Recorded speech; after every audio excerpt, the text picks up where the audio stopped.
Okay, I'd like to call our regular Board of Education meeting to order. This evening, we have the pleasure of having 6 students from Will Elementary to lead us in the pledge this evening. If they'd like to come out, I'd like to introduce Connor Morris from Mrs. Hall's class, Kaylee Kyleman from Mrs. Monroe, Grace Carafa from Mrs. Coosdale's room, Willow McDevitt from Mrs. Barrett's class, John Belia from Mrs. Powers' room, and Micah Tababin from Mrs. Worth's class. So if everyone could please rise, the students are going to lead us in the pledge. Whenever you're ready, guys.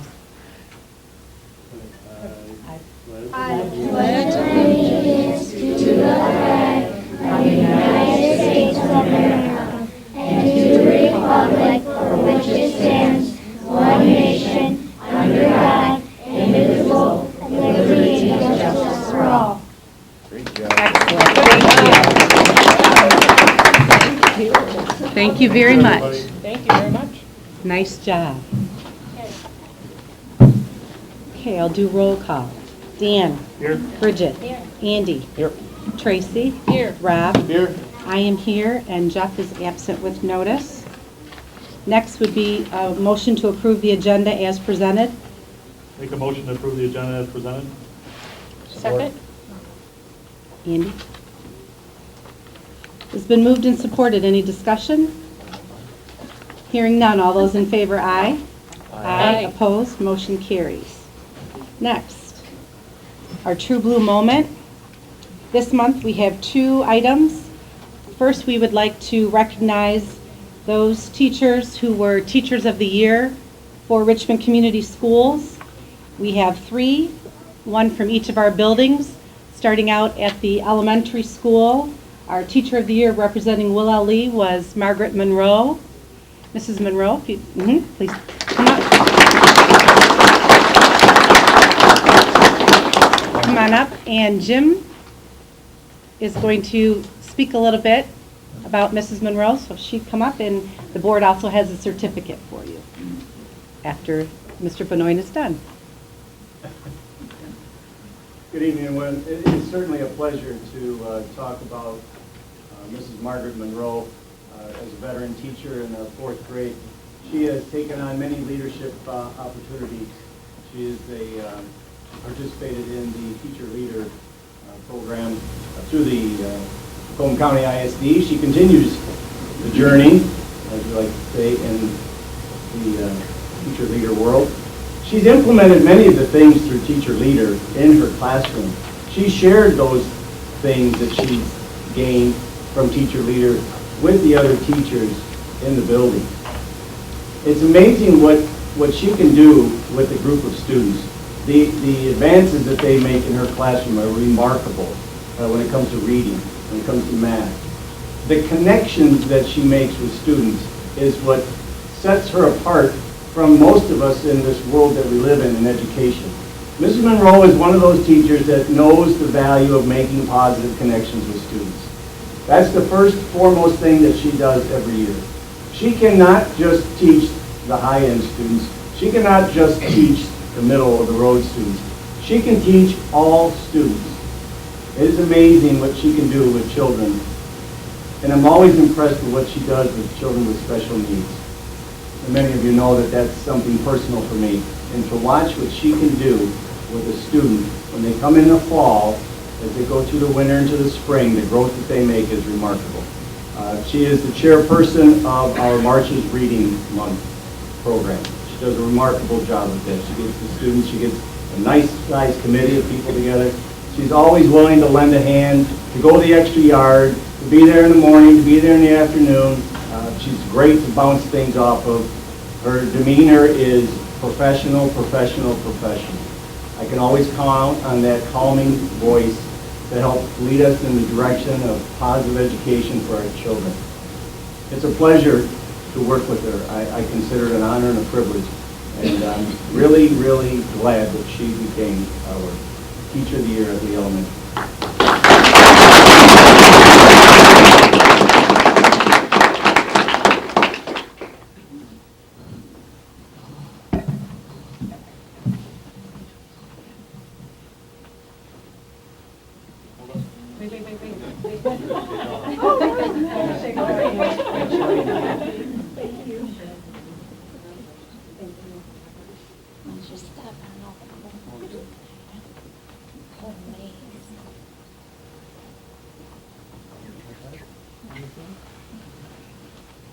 Next, from our middle school, we have Michelle Schomer.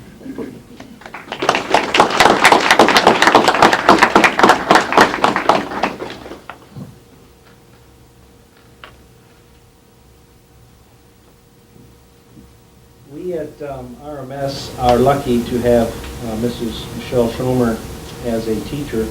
To make sure I didn't miss anything, I limited this to one page. It could have been 10. Mrs. Schomer demonstrates a true passion for teaching and the love of her students.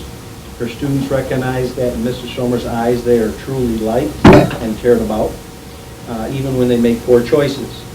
She holds several leadership roles within RMS. She coordinates our spelling bee and geography bees, and volunteers for assistance in activities that benefit students, such as helping to organize the end-of-the-year award ceremonies. As a leader within RMS, Michelle has taken on very key roles through ELA.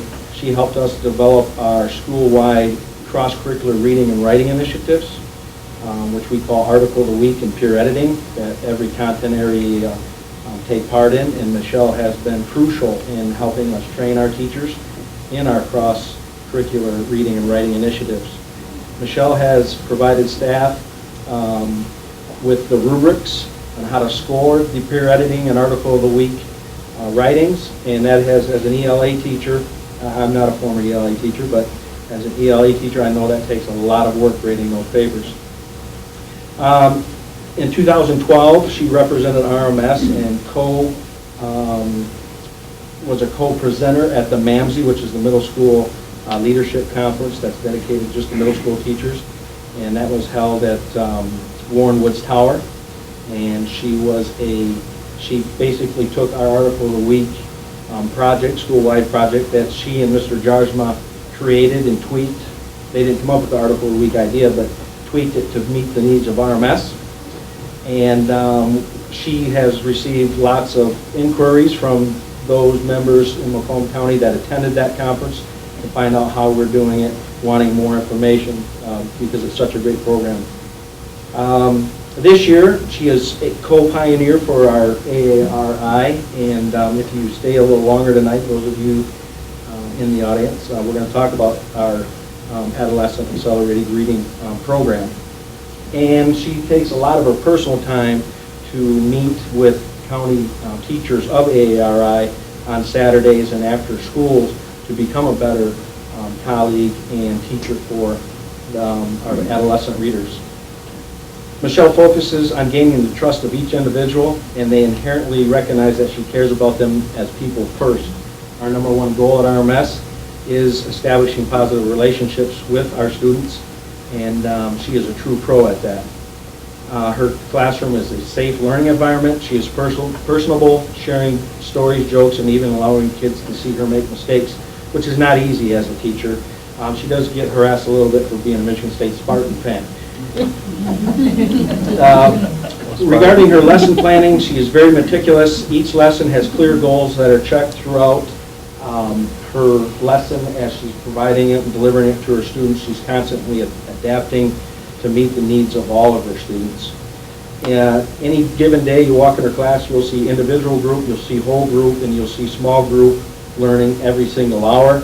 She checks understanding using multiple formative assessment techniques that she has learned and shared throughout Macomb County. She provides regular feedback in individual reading and writing conferences with her students, which is very impressive, because that one-on-one, even within the class and keeping the class under control in those small groups or in large groups, is very impressive, because kids need that one-on-one differentiated instruction. She uses test data to reflect and adjust her delivery methods. She individually addresses the needs and of the increasing vigor that we are bringing to our students in her classroom each and every day. She adjusts her approach to help meet the needs of all students. RMS is a very lucky place to have Mrs. Schomer.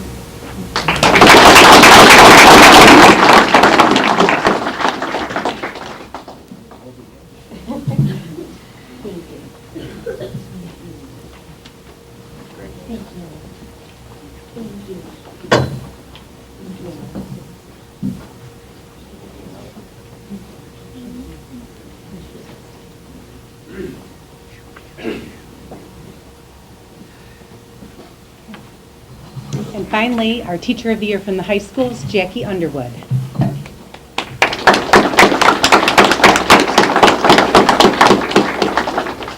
The Teacher of the Year for Richmond High School is Jackie Underwood. I would like to share with you what our students and our teachers say about her. You can also find this in our faculty bulletin that's right outside here in the building. She's dedicated, enthusiastic, caring, passionate about her subject, helpful to others, cares about education, goes the extra mile, shares her knowledge and thoughts with others. She is always there for her students, constantly learning more about the subject matter she is teaching. Mrs. Underwood goes above and beyond in all she does. Teaching is her passion, and it shows in all she does for the students. I'm especially impressed by her innovation from her zombies lesson to her talk to everything with a crazy song. Students know they are in for some seriously interesting material when they attend her class, and her colleagues are inspired by her work at making the usual unusual. Mrs. Underwood brings passions from social studies to her classroom and our school. She loves history, economics, government. She brings this love to class every single day. She is constantly trying to create new and engaging activities that help students realize the importance of being a good citizen. Mrs. Underwood always comes up with the greatest ideas for projects and activities for students. She develops really fun ways to bring history to life for the students. She is also one of the kindest members of our staff. She brings in little gifts at the most unexpected times. She keeps the teacher's lounge decorated and stocked with various supplies, and she does it all just to make RHS a happier place. I can go on and on about the many projects and activities that she is involved with in our building. However, we would be here for a while. The staff at Richmond High School would like to thank Mrs. Underwood for the 14 years of dedication that she has given to the students and teachers of Richmond High School. Congratulations, Mrs. Underwood, Teacher of the Year.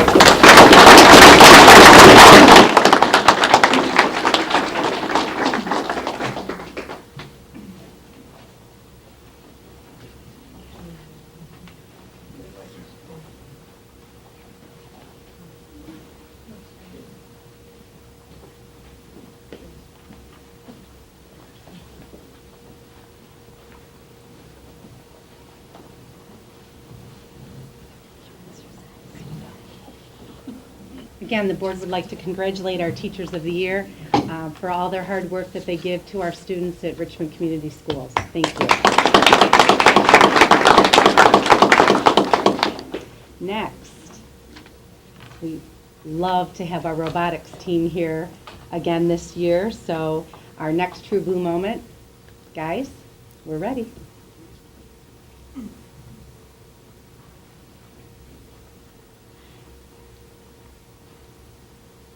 Start with, I'm Jacob. Brandon, Mr. Potts, Mr. Rubin, science teacher. And I just want to introduce you to what FIRST Robotics is. Basically 20 years ago, Dean came in, an inventor. He had a problem on his hand. How can he educate and popularize science and technology? Well, he created FIRST Robotics. Basically what it is, every single year in January, teams across high school, as well as other programs for middle school and elementary, are presented with a different game in order to design and test a robot in order to perform this game. And we're only given 6 weeks in order to compete at 2 district competitions. And this year's game was called Aerial Assist. And basically what it is it focuses on assist points. Kind of hard to explain it. It's a lot like hockey meets basketball. There's a lot of aspects of the trajectory of the ball. Basically what it was 2 exercise balls with 2 alliances, red and blue, trying to get the ball to the other side while getting as many assist points to each robot as possible in order to get it up the goal to the other side. There's also a truss in the middle where a robot can shoot over and get an extra 10 points, and also a high goal and a low goal. So if Brandon and Pop can shoot it up, show them the robot.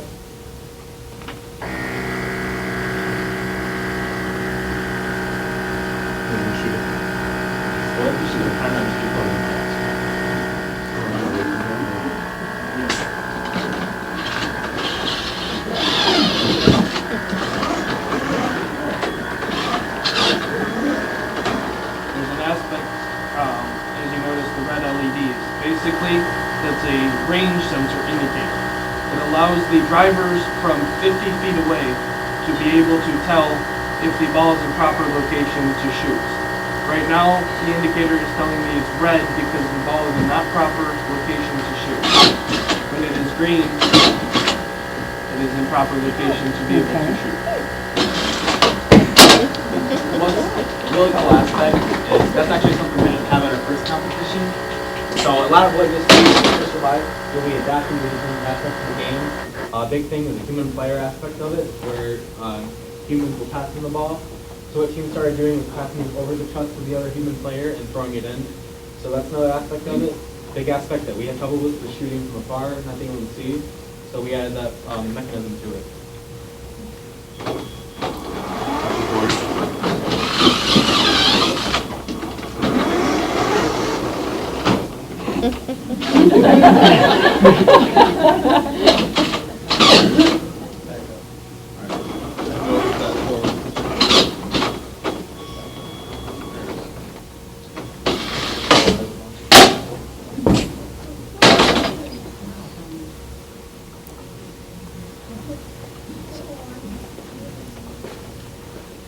What's really miraculous for our team is this is actually only our third year of actually competing throughout the season. While we are only in our third year, it doesn't actually really feel like it when you think about it. It's something a lot of our students really need to keep in mind going through it. It's hard to develop, especially with Michigan, how it really is. Majority of the world is set up in regionals. Our team participates in 2 district events to qualify for our regional. And it's really stacked up versus different robots across the world. There's a higher level of competition in Michigan versus the rest of the world, since there's 250 teams now in Michigan. But in only 3 years, our team has gone through a lot of success and also adversity. In each competition, we go through qualification events, and then through that, we'll randomly pair with 5 other robots to play a match. And from there, we do alliance selections in order to go through the playoffs and decide who will win. We've had over 52 qualification match wins in only 3 years as a team. And also, 4 of our 6 district events, we've been selected 3 times in the first round as a 3rd, 4th, and 6th pick. And also, we've been a 3rd seed alliance at Troy Athens our 2nd year. Also, we've advanced once to semifinals last year, and also ran into a lot of trouble this year. Week 1 was really rules changed after week 1. There's this big aspect of foul points that played into it. And so, as you see, part of the robot will go out in order to capture the ball. Well, us are calling it as G12 foul rule, I believe. G20. So basically, they would call it where robots would be ramming us, and we'd be lowering our arm to get the ball, which ran into trouble with the alliances. So Sally didn't go as far as we wished we could have at the center line. But also, outside of robotics, there's also a large business aspect to it. In order to spread the word, let's say a science and technology, the whole separate entity in order to market and to distribute science and technology. So there's also an awards aspect where teams receive both robot awards and team awards. And the team awards focus on the teams that really go out of their way in order to celebrate and to market robotics. Our first year, we won the Rookie All-Star Award at Troy. Also, we won the State Rookie All-Star Award, which recognized our team as the one team in the state of Michigan as a rookie that had the youngest but the most defined and set foundation for a successful future. Also, in our 2nd year, we received the Entrepreneurship Award. Basically, what it was recognizing our team for our business plan, helping us to document our future. And a big aspect of the business plan is risk analysis, goal analysis, and kind of where we want to go to in the future. And that's a whole different entity all in itself that students are experiencing. Students are learning how to do marketing, how to take care of profits as well as funding. And also there's the big aspect of the business plan itself that I now, thanks to this team, have great experience in. Also, this year, we had a really big milestone. We won the Engineering Inspiration Award, which is the 2nd greatest award you can get outside of chairman's. Basically what it says is it recognizes our team as founding a greater appreciation and understanding of engineering in our community. And it did not qualify our team for states. We also made a presentation for the award at states. Sally did not get it. But an interesting fact I wanted to point out We lost on 2 occasions to world championship winning teams. Troy we lost in the quarterfinals to Las Villas out of Bloomfield Hills, who won the world championship this year. And then this year at States, we lost the Engineering Inspiration Award to the World Championship Chairman's Award winners. You're going to lose. This is the greatest competition. Got that right. Exactly. Find out in the state of Michigan. That's exactly right. We get better. That's right. So, just want to say thank you for all the support that you guys have showed over the past couple of years. Amazing 3 years. Now, are you a junior now? I'm a junior. Okay. Are you a senior? Junior. Junior too? Okay. Okay, because I remember when you guys first came, I couldn't remember if you were a freshman or if you're, okay. So what's your predictions for next year? Chairman's. Up on the gym. Hanging up in the gym. Good luck. Now, how many kids are involved now compared to when you first started? Started at 6, Six. and we got like 13. We've grown each year. Right. Now we're actually made up of 50% girls. Our rookie- Power to the our- women. Our rookie year, we had no girls. Look at that. I like to hear that. Go That's girls. good stuff. That's Go, every one good. of you. That's great. It's been really amazing to see the robotics progression. I'm not into the robotics part of it. I'm into more of the business aspect, Right. Marketing and team. But it's pretty cool on the outside looking at Brandon and seeing. Brandon, this is your robots thing, right? Yeah. This is your baby? Yeah. I think I remember Basically, that. It's progressed over the years so much. Our rookie year, we had a box that just kind of drove around and made other people's life difficult to win. Okay. And this year, we're the ones making it difficult for everyone else to win because we're scoring so many points. Okay. Very This impressive. is the first full robot where we've been able to participate in every single aspect of the game possible to us, from passing to assisting, scoring, a little bit of trusting here and there. And this year, we had, at the beginning of every match is known as an autonomous period. The robot, you program the robot to drive itself. This year, we had our most impressive autonomous yet. Our first year, we didn't even have an autonomous. Last year, we had an autonomous that just shot our frisbees and we were done. This year, our autonomous, we had, most teams would take one ball and just shoot their one ball into the goal. We went above and beyond, and between our 2 districts, we added parts to the robot that allowed us to be able to do 2-ball autonomous.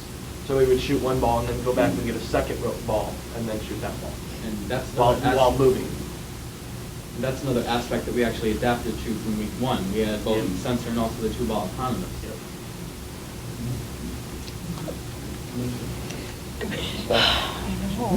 That's great Mind-blowing. stuff. Pretty and incredible. I Great know. stuff. You're Mr. just doing Rubin, great we work. are very glad that you have taken this on and done what you do with the kids too, because Thank you. we very much appreciate what It's fun, like I said, you do with them. 3 years that we've grown, Oh, yeah. it's amazing what these guys are doing now, so. I'd be real curious to hear more about your futures, Thank you. Yeah. 10, 15, 20 years from now. Yeah. Seriously. It's going to be very exciting. Yeah, very much. Thank you. Thank you. Thank you.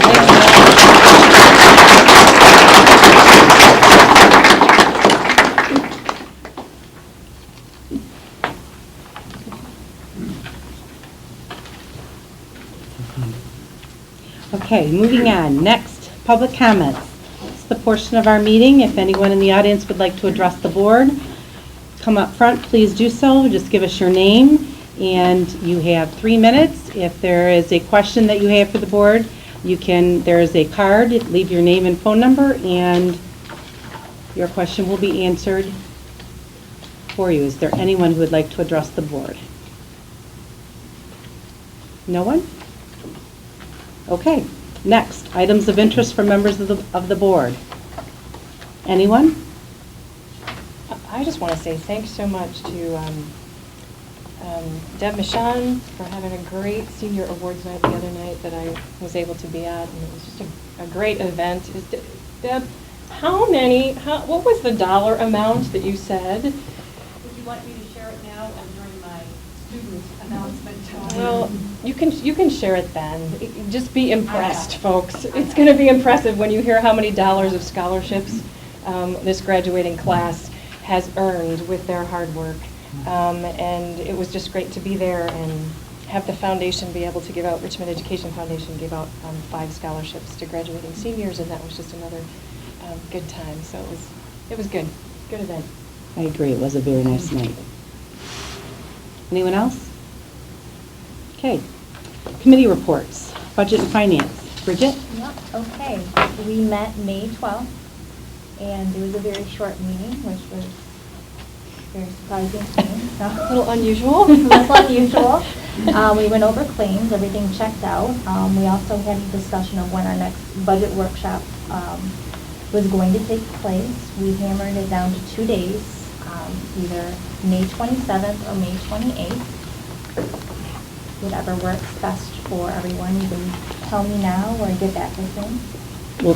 We'll at the end of the meeting, when we get to our meeting dates, we'll pick. And then, just so you know, just get any questions that you have prepared and either submit them to Vicki or Dr. Olson if you have anything about the upcoming budget workshop. And that was about it, really.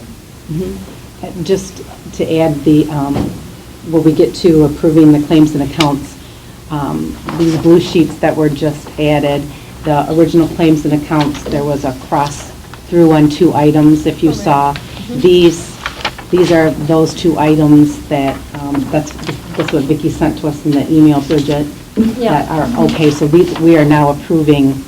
Vicki gave us the information, so these 2 items are the cross-through items, and they are okay per budget and finance to be approved when we get to the claims and accounts. Okay. Next, our student representative report. Colleen is not able to be with us tonight, so I have asked the administrators to come up and give the reports for their buildings. So we will start with the Lee School. Mr. Benoit?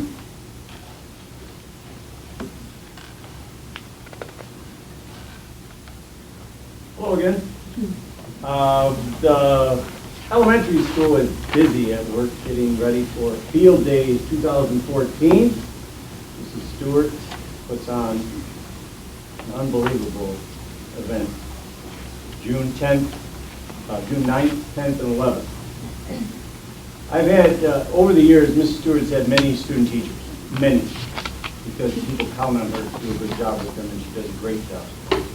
And every student teacher, when it comes to this time of year, who's seen some experiences with Field Days, goes out there and sees what Mrs. Stewart puts together, and they cannot believe what Field Days look like at Lee Elementary compared to other places.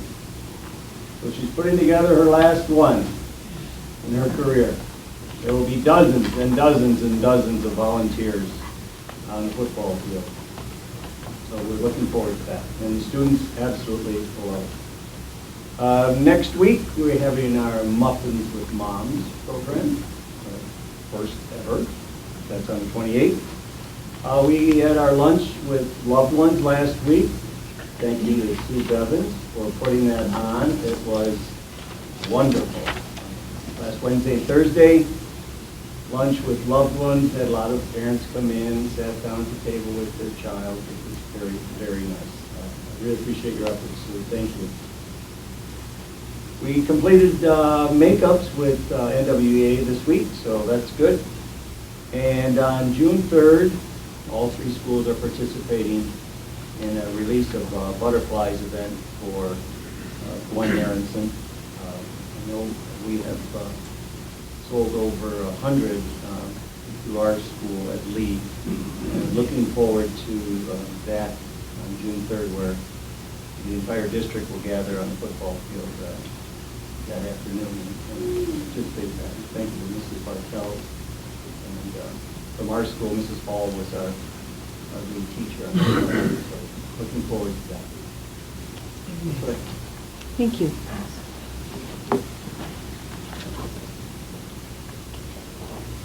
Hello again. From the RMS, I'll start with piggybacking off what Mr. Benoit said. On June 3rd, the RMS and Richmond High School will be releasing the Butterflies to help raise funds for Miss Aronson. And what's going to be neat, this is my 16th year in the district, and this will be the first time we've ever done a all 3 building pep assembly. And to release those Butterflies will be an amazing event. We actually, since there's going to be well over 200 butterflies, there's going to be a lot more than that, but as I know, this will come out later, but local, someone bought quite a few of them to make, obviously number one for Mrs. Aronson, but also to make it special for our students to remember and keep Mrs. Aronson in their heart. Mrs. Aronson was one of those teachers, and is one of those teachers that establishing the positive relationships first. She's a very well-respected and liked teacher. We have and I don't know if they'll cover it, but we have a call into Channel 2, 4, and 7 to see if they'll come out and support our students, help support Mrs. Aronson. Lee has already done a nice activity for Mrs. Aronson. So I want to say one of these videos you see from our video production class, we talk about the high school and the middle school coming up with a fundraiser and doing this fundraiser. Well, that was filmed like within a couple days of us knowing that Lee did it. So Lee is part of it. They're just not mentioned in this activity that the video production news performs. Moving on, Special Olympics was a very nice event. Student Council received a very nice letter from the Historical Society for their community outreach. We did a McMuffins with moms a couple Fridays ago, and it went very well. Special thanks to National Junior Honor Society, Student Council, PTA, food service, and our art classes. It was well attended with over 60 moms. Our 8th grade promotion ceremony is Thursday, June 12th. 5th and 6th grade awards will be Wednesday, June 11th. Final publication of the Junior Devil's Advocate will be coming out at the end of this month, first week of June. This Thursday, and the rest of these that I'm going to mention are part of that establishing that relationship piece. We have a student-staff basketball game this Thursday. In the last 6 years I can speak of, the staff is undefeated. Mrs. O'Connor is going to go to Barrymore's on the 2nd as a reward trip. Our web, where everyone belongs, 5th grade transition, where our 8th grade leaders transition our 5th graders. Our leaders will be going to a Joe Dumars field trip as a reward. 5th and 6th grade will be having their traditional days at Beebe Street. Tomorrow our staff meeting, our PBIS team, led by Ms. Borwick, will be presenting our school-wide plan for next year. We'll be breaking out positive behavior support program. It took us this year to that team to come up with a plan that best meets the needs of RMS. Last Friday, our 8th graders in one of our most moving field trips of the year toured the Holocaust Museum in Farmington, and that's always an excellent event. Choir concerts tomorrow night. Band concert was last Tuesday, and I'll tell you, if you could measure growth from the beginning of the year to now, that Mr. Slack and Mr. Osachuk, we'd have an A+. And they sounded awesome. Last week, our 5th grade students did our traditional one-room schoolhouse, where they worked on a lot of we reenact, and it was very neat to see a lot of the 5th graders dressing the part, coming to school and then walking up to the one-room schoolhouse. On those days that rained, we bust them to and from. But they learned a lot of the 3 R's, and a lot of, you have to sit straight, and pretty old school, minus the corporal punishment. Our 7th and 8th graders have finished their part of career cruising. The 8th graders will take off with the high school counselors next year with what they did last year and this year, and then our 7th graders will continue on with them next year. So that's the happenings for the rest of the year. Thank you. Do we have a time for the June 3rd butterfly one? 1:30. 1:30? 1:30. Thank you.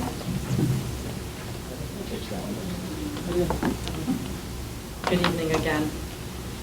Right now, currently going on at the high school, we have our art exhibit down in the auditorium lobby. So if you're here for any kind of events in the auditorium, everything's on display. It is 7th and 8th through the high school.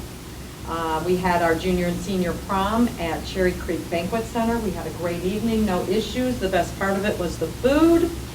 Not only did we have a sit-down, family-style dinner, but at 10 o'clock, they brought out French fries, elephant ears, pony dogs, popcorn. It was called their carnival thing. So if anybody went home hungry that night, I don't understand.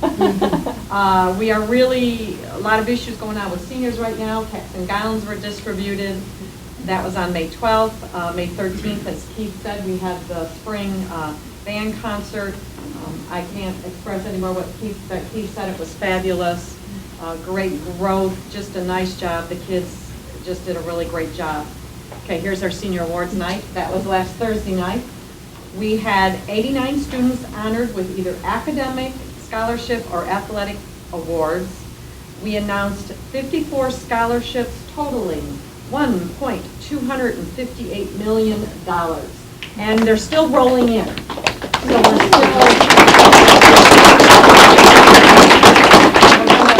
we're going to keep tallying them up, and we're going to get that posted and keep that posted on our website so that people can see how much money our seniors are bringing in.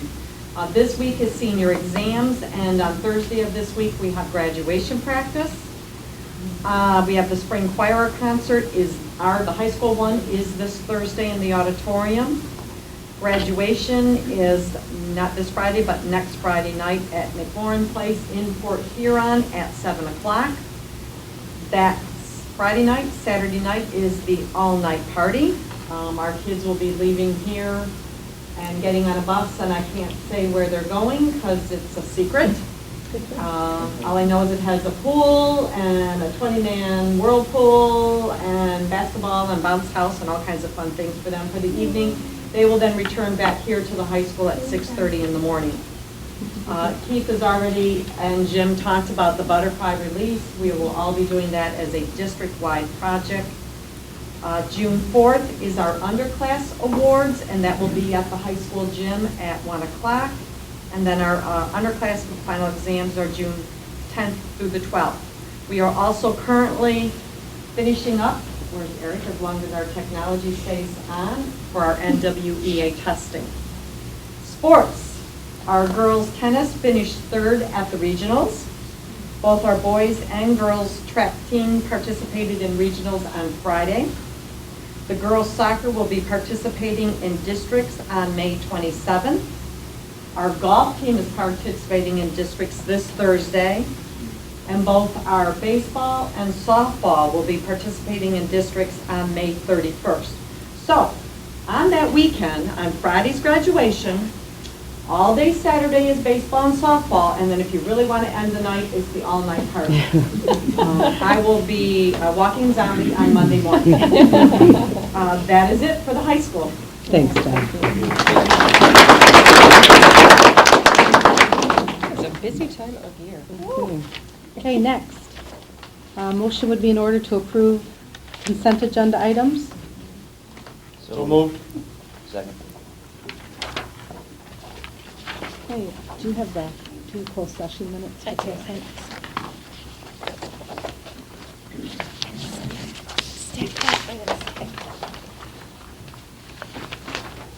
Terry's passing out the closed session minutes that are part of that motion too.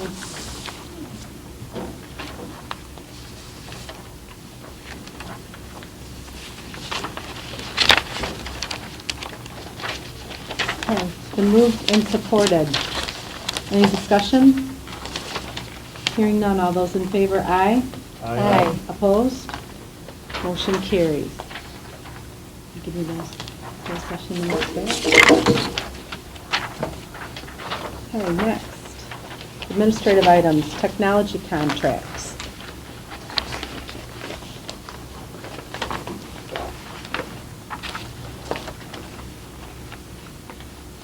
Good evening.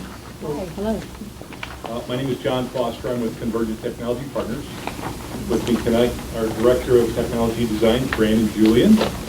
And we would like to ask the board this evening to award 4 contracts for technology for the district. The first is for cabling infrastructure We have a project that will, for all intents and purposes, replace all of the cabling infrastructure in the buildings today with newer technology, and then we're moving some to relocate projectors and items like that within the classrooms.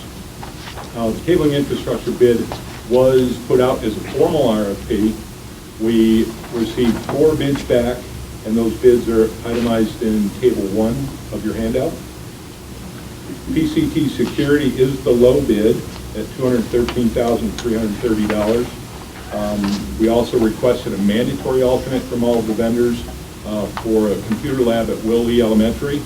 After looking at it, it was decided to move forward with that as well. So we are recommending that you approve that project in the amount of $216,235. Second technology project is for network electronics, and that includes switches, data electronic switches within the buildings.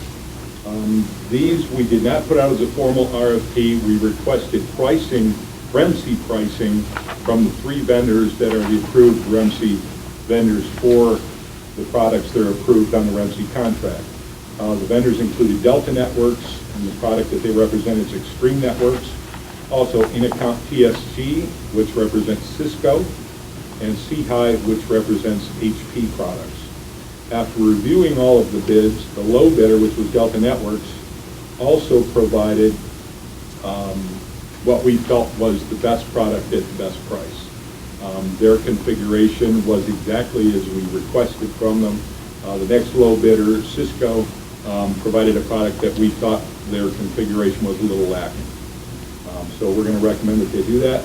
A voluntary alternate that was provided by Delta Networks in the amount of $7,533 is a product called Ridgeline, and Ridgeline is a product that will allow your tech staff to manage the switches from a central location rather than having to go and plug into a switch to configure it and modify and change. They'll be able to do that from a central location.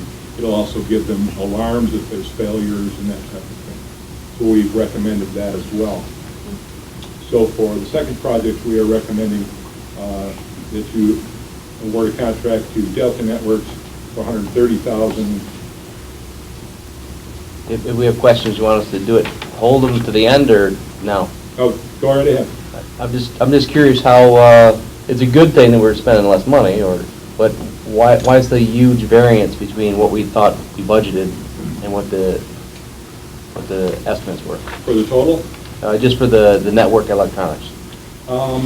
Actually, the network electronics, when we structured the budgeting process, we just budgeted high. We have a figure that we apply based on the number of what we think are the number of ports that are going to be required. In some cases, we are doing away with student locations, so some of the number of ports are going to be reduced. So the numbers just came in significantly lower. Okay. To our advantage. So Delta Networks, that contract would be in the amount of $130,959.80. The third contract is for new servers and storage devices. Again, we requested pricing from REMC vendors, and in this case, we requested from 2 different vendors looking at the HP product specifically. We got pricing from 2 different vendors, and as you would guess, they're very close in price. In-account TSG at $86,326.45, and C-High within a very close margin of that. Literally, the difference between the two was it came down to the in-account, the products that they specified we felt were a little bit more robust. We'd asked for 192 megabytes of, or gigabytes of memory in the servers, and they provided that. C-High provided like around 172, I think it was. Little things like that in their configuration, and we decided that in-account TSG, not only being the low bidder, gave us a little bit more of a robust solution. So we're requesting that you award a contract to Intercom TSG in the amount of $86,326.45. The final contract is for wireless network enhancements. We asked your current wireless vendor, Teoma Systems, to come in, take a look at the wireless network as it exists today, and look at it from the perspective of, have we got 100% coverage, and will we be capable of moving to one-to-one? They came in and they did some site surveys, found some areas that were a little bit lacking in terms of coverage.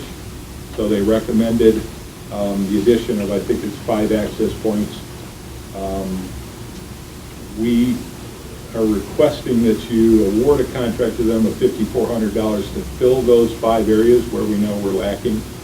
So the total contracts that we're asking to be awarded, $438,921.28 against an amount that we budgeted of $580,000. That's always good news, but I also know that as the district moves forward and gets closer to a deployment, one-to-one, every child having their own device and kids walking into a classroom potentially with 2 or 3 devices, that we're going to have to tweak the wireless network. It's happening in every district I've worked in, and that's many. So we want to hold on to the money that we're under budget so that we'll be able to do that down the road as some of these things start to come to fruition. Any questions?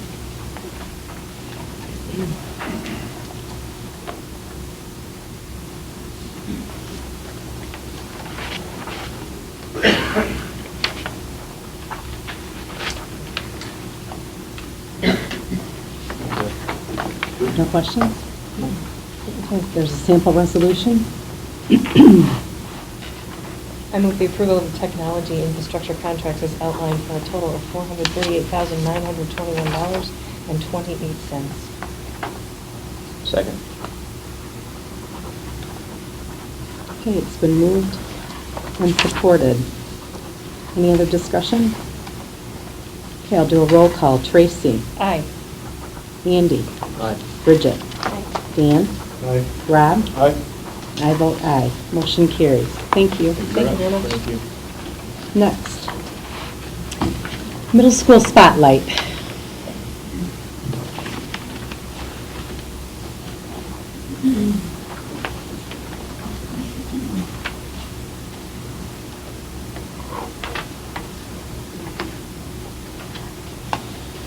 Mr. Lamont? Mr. Lamont?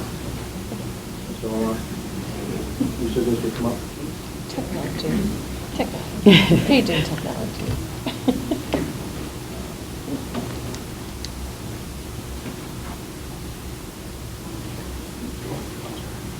See, that's how good Magic.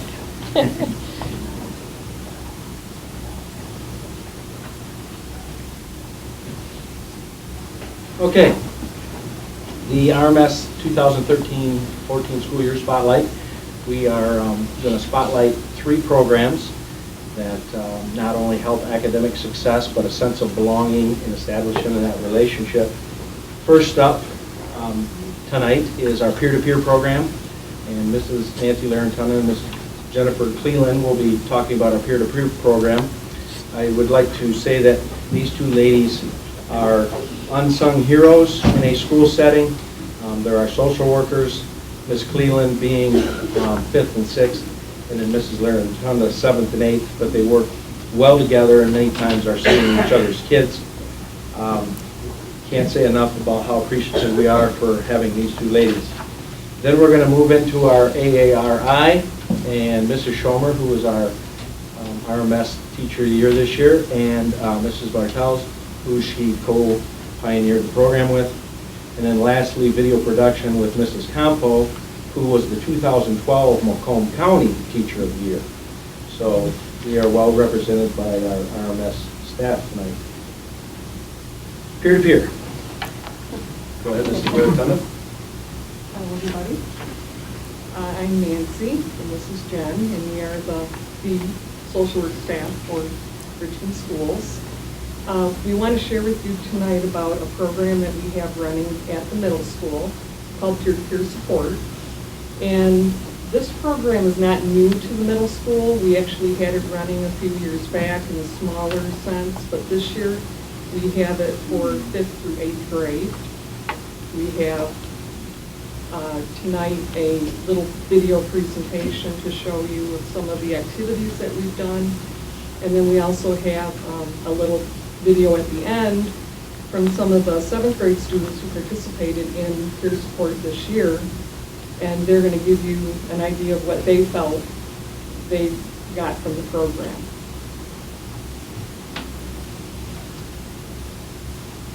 Okay, I'm going to go over exactly the process we go through to find a peer-to-peer support student.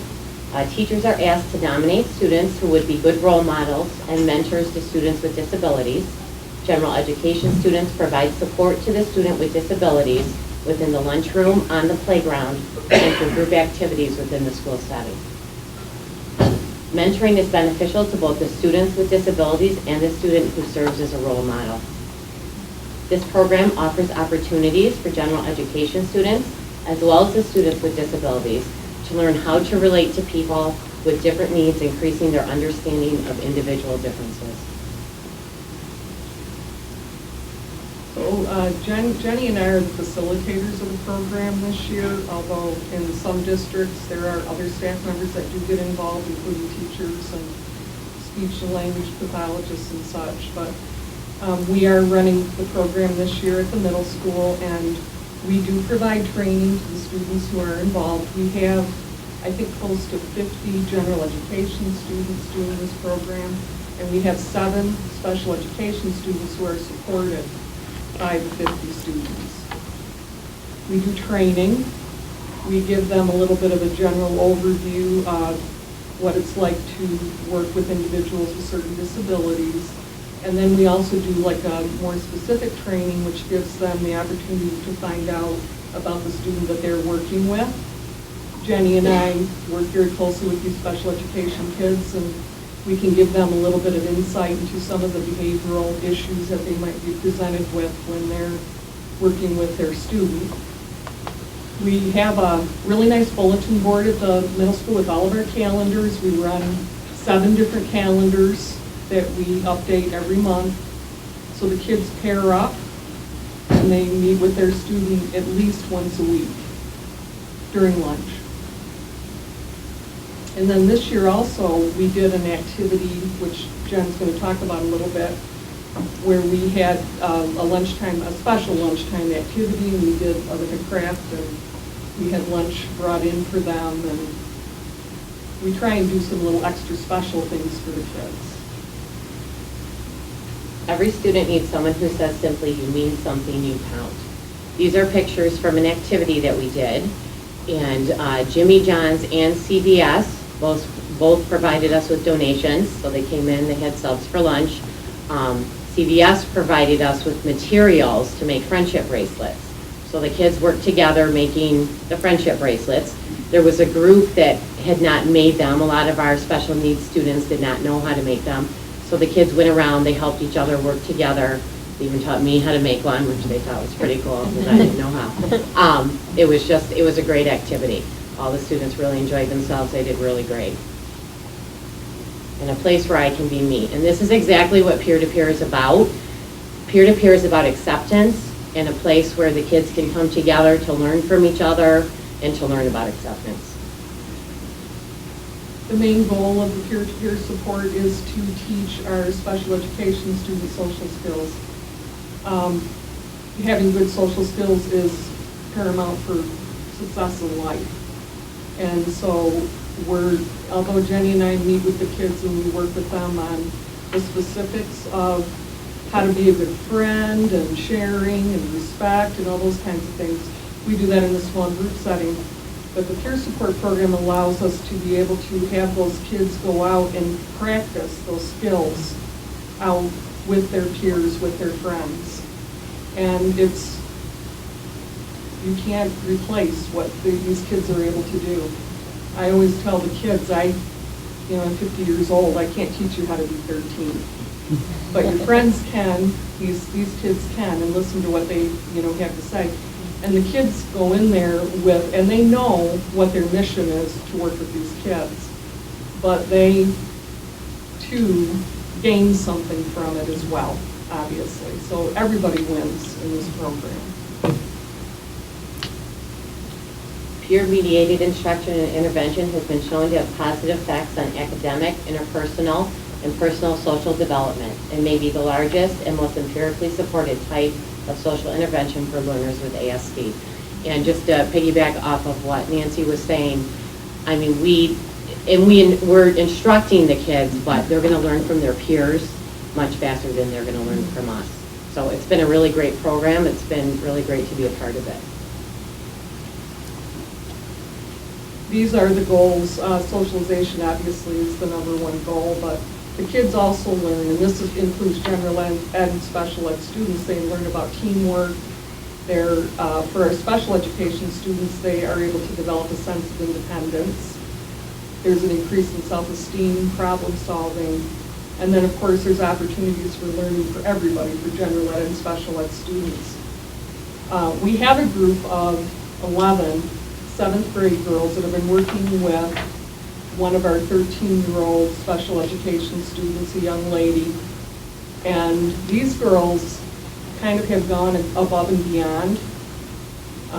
They sit with her every day at lunch, and I'm not saying just 2. The whole table is filled with these kids every day. And sometimes so many that some of the girls that want to be in there can't even find a seat because it's so crowded, so they're all there. And so what we did is we had these girls talk a little bit about their experience. Now, I haven't seen this video, but Mr. Bartels has, so it's kind of pure, they produced it, and they sort of did it through this, one of the girls that supports Daria, the young lady that they meet with, she's in the video production class. So she actually did a little, I think it's 3.5 minutes. Yep. Right? Okay.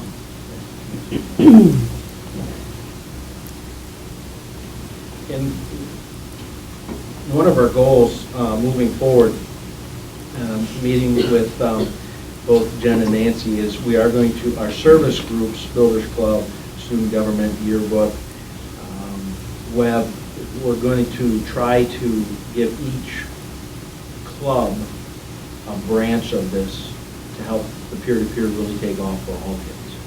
That's our future goal. So here's the power of peers, a student's perspective.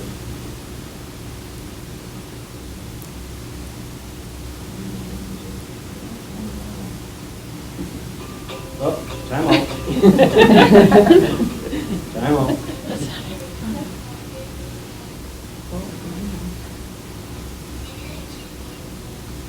Good thing we talked about our technology bond tonight. Okay, I'm going to start it over. Okay.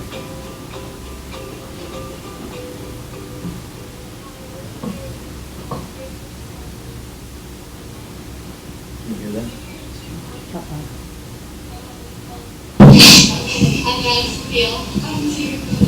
I'm Shannon Gaffney. I'm actually called out, and I'm really good. Explain to those who don't know what is peer support. Peer support is where you sit with Daria at lunch and you talk and you objective together. At peer-to-peer, you learn how to do different things and how to work with different people, and you help them learn how to have like a good friendship and different qualities like you have been working with Daria this year. What was your favorite part about working with her? My favorite part was getting to know Daria. She always has something funny to say, and she always like makes us smile. When she sees you, like even if it's not much, she'll like say my favorite part was that you learned how to work with all different sorts of people, and you learned how to like expand your friend group into different people that you meet at. My favorite part was she loves to talk to other people, and she's welcoming for what she wants. My favorite part was seeing her at high school and her saying hi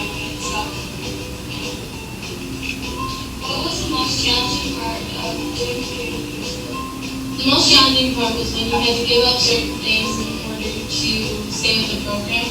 In the end, it ended up me having benefited from it, but I didn't know that at the time.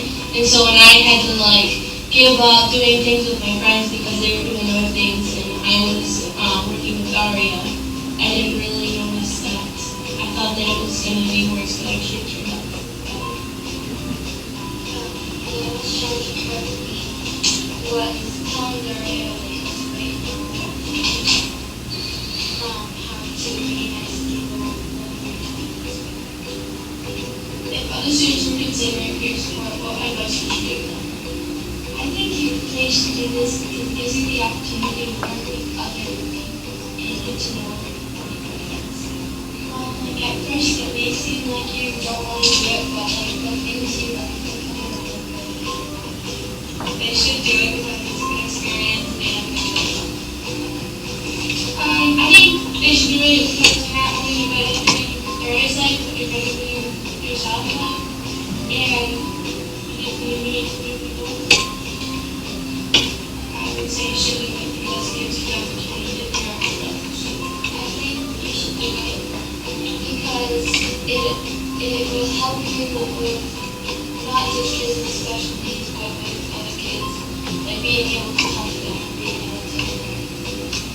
I think you should do it because it's a good idea to learn to work with other people, not only your friends, and it benefits her as well.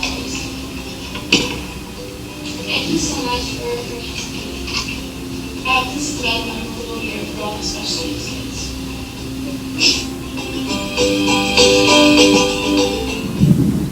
Anybody that spent a little bit of time in the middle school knows, I just want to clarify some of the editing there. Anytime you get 9 girls in 7th grade in a room together, there's a lot of giggling. So Miss Campo and Miss Green, and they had Miss Green helps step in with Miss Campo's absence, work with those young ladies. So very powerful stuff, and hats off to these two for bringing the program, and we're looking to make it grow. Thanks, ladies. And now our Adolescent Accelerated Reading Initiative, Mrs. Schomer and Mrs. Bartels, both ELA teachers. Hi again, and thank you for taking the time to hear us out tonight. We're really excited about AARI. It's a fairly new program that has been introduced in Macomb County. In fact, Mrs. Bartels and I are among the first teachers in Macomb County to be trained for this. Most of Macomb County has adopted this program throughout all their school districts, and we're excited to be kind of on the cutting edge of doing this in our own county. Basically, AARI, during her refer to it as X, it's much shorter than Adolescent Accelerated Reading Initiative. It's a reading intervention program designed to focus on helping kids be better at attacking informational text and making inferences using informational text. The goal of the program isn't just to help them become better in reading classes, but also to help them become better academic readers so that they're able to tackle academic texts such as math and science and social studies, which is a challenge for a lot of kids. So basically this program is small group and intervention, and it's built around the strategies of questioning the author, academic discourse, and making inferences and making mental text mapping, which we're going to show you with some help from some friends of ours in a few minutes. The goal of our AARI is to move students towards grade level reading proficiency in informational academic texts, and we'll have to show you in a few minutes, we'll show you some of the results that we had from our first semester. It is a semester class, so we're right now currently working on our second semester kids. First semester, I worked with 5th grade students. I had 10 5th grade students in my group, and Mrs. Bartels had 10 6th grade students in her group. And then this semester, we're working on an additional 10 each. So this year, we will have basically been able to provide this intervention to 20 different students from each grade level, which is pretty exciting. Dr. Russell and her assistant, I don't know, someone that she worked with, they put together this video production, and it's so hard to explain what this class is all about. And even, our parents were teachers, and we would go home in the evening after our training, and we'd be like, we can't even explain it. So this video really summed it up really well. So we wanted to show you part of the video, kind of what our class is all about. And our goal with our video production is to come up with our own AAR video next year with the permission of Dr. Russell from the University of Michigan, who's the founder of the program. Let's make sure this comes out right.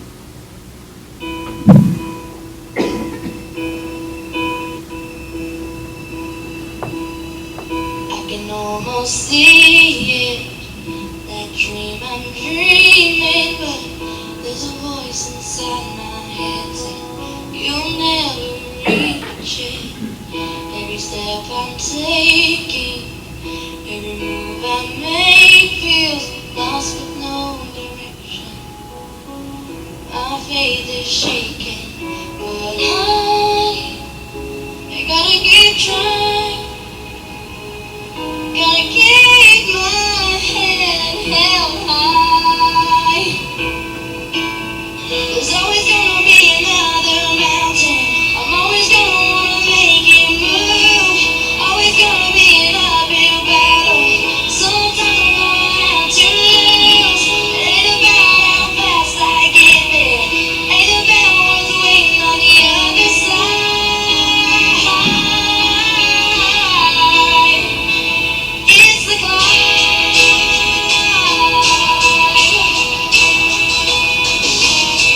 The struggles I'm facing, the chances I'm taking. Sometimes I'm knocking down, but no, I'm not breaking. I may not know it, but these are the moves. It's up there because there's actually an interview that isn't filmed too well. So we give you kind of the gist of some of the goals of the program.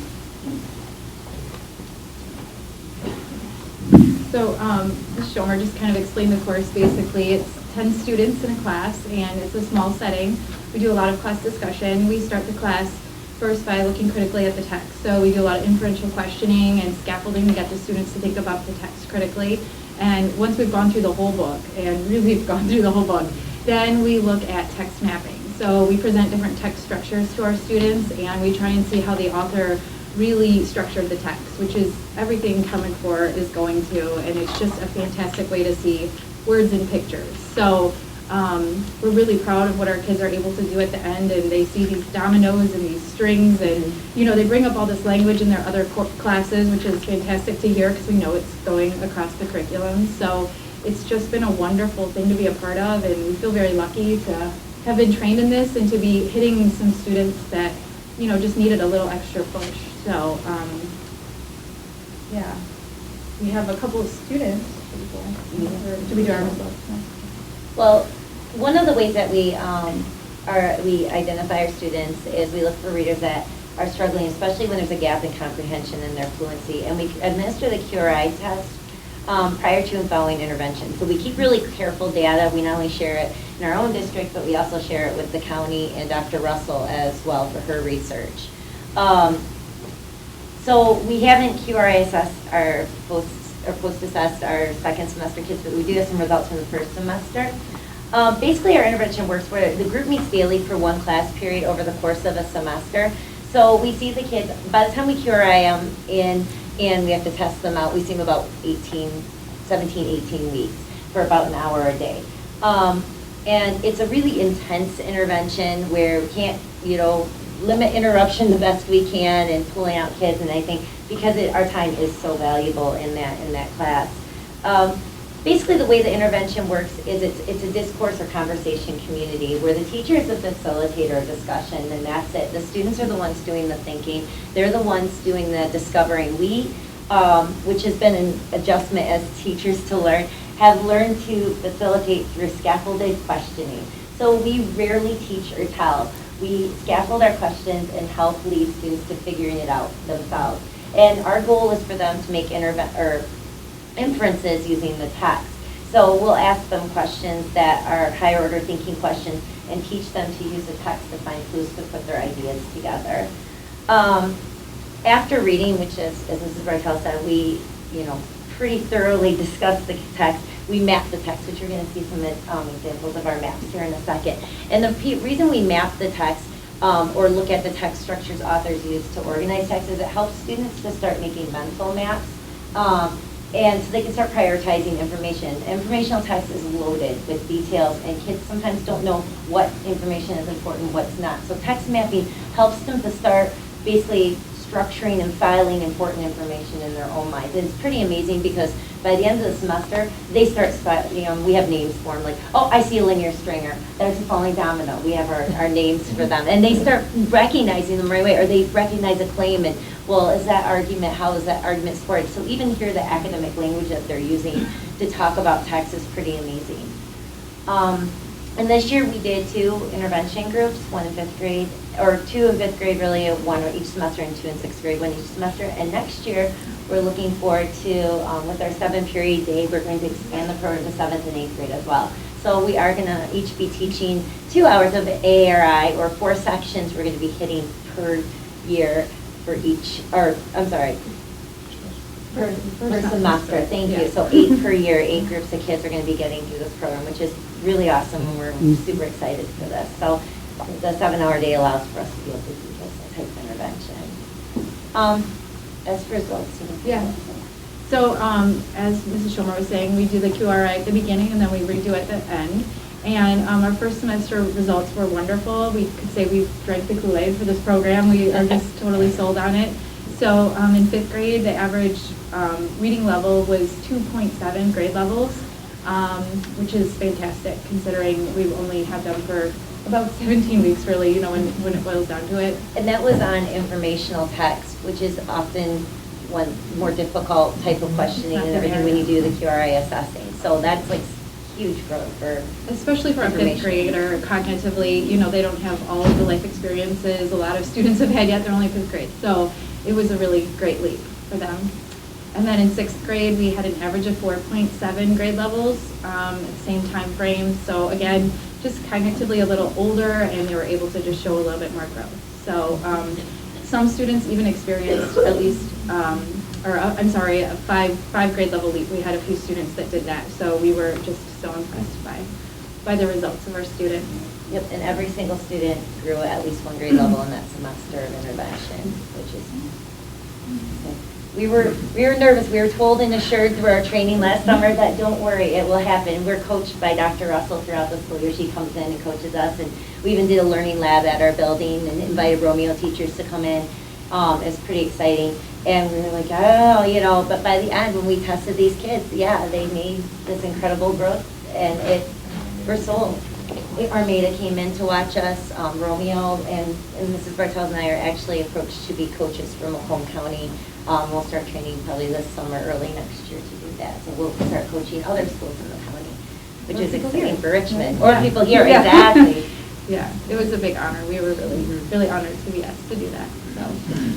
So we brought with us some of our students, and I have my 6th graders, and Ms. Schulmer has her 5th graders, and we'd like to show you some of our text maps that we created, just to get an idea of what this is all about, and give them a chance to share some experiences. So do you guys want to come on in? Okay. It is also Ricky Holdwick's happy birthday today. He is spending it here with us here.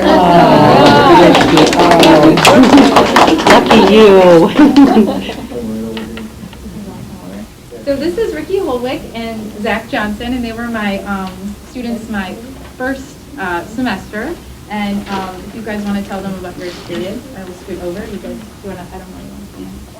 Go ahead. Tell them what you liked about them. They were like my advocates when Dr. Russell would come, and they would just, totally corner her and tell her all the things they loved. It was really funny. I didn't have to say anything. So that goes over first.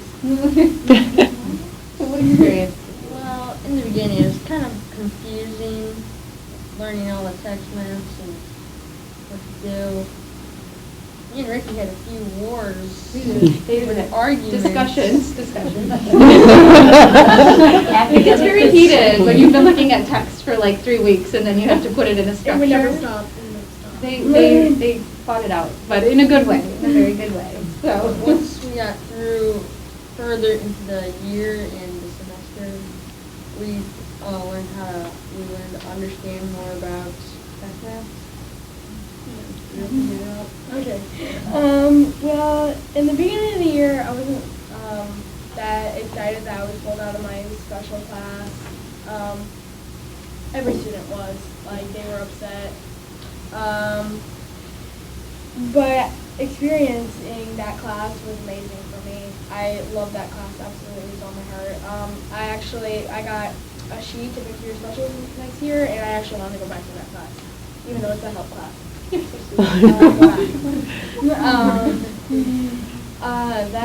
That class helped me a lot. I see stuff that other kids can't, and I think that's a gift for me. I believe I was made to do this, and I feel like this class helped me a lot.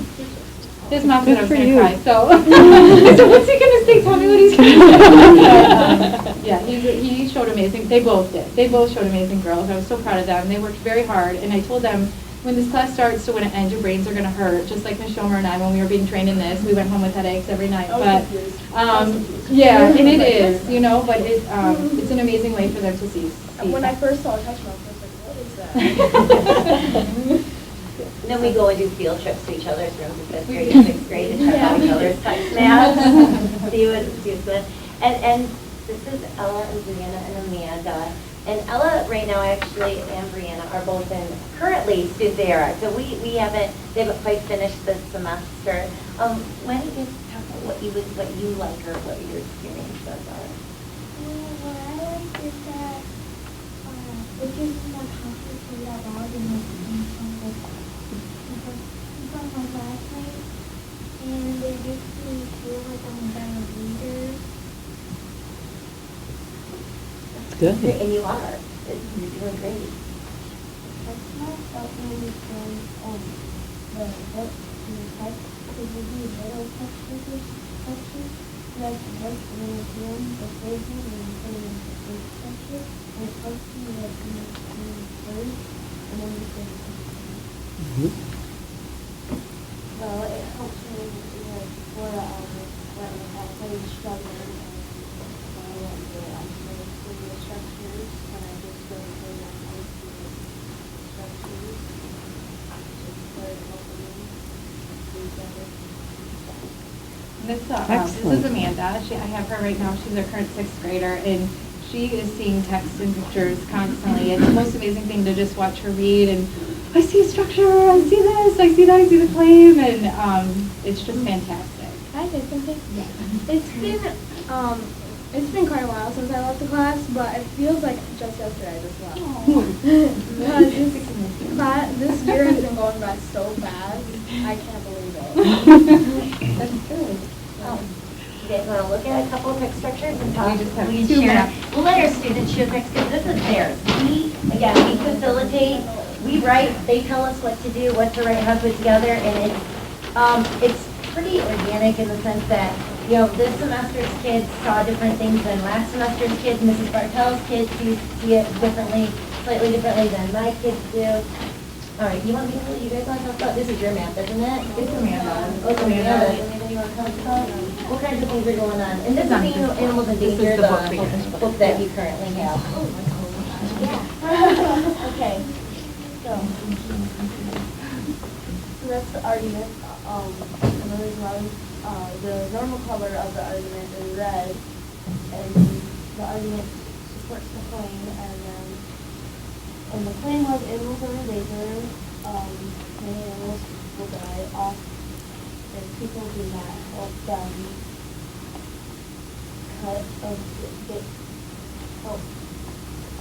keep them out of danger. And then the third supportive is hunters are slowing down pollution, loss of habitat. And then it just goes down to the hierarchy. And the hierarchy is like a family tree. So like what we did is there's chapters, so like the birds, the cows, the spiders, and then it's dropped down to little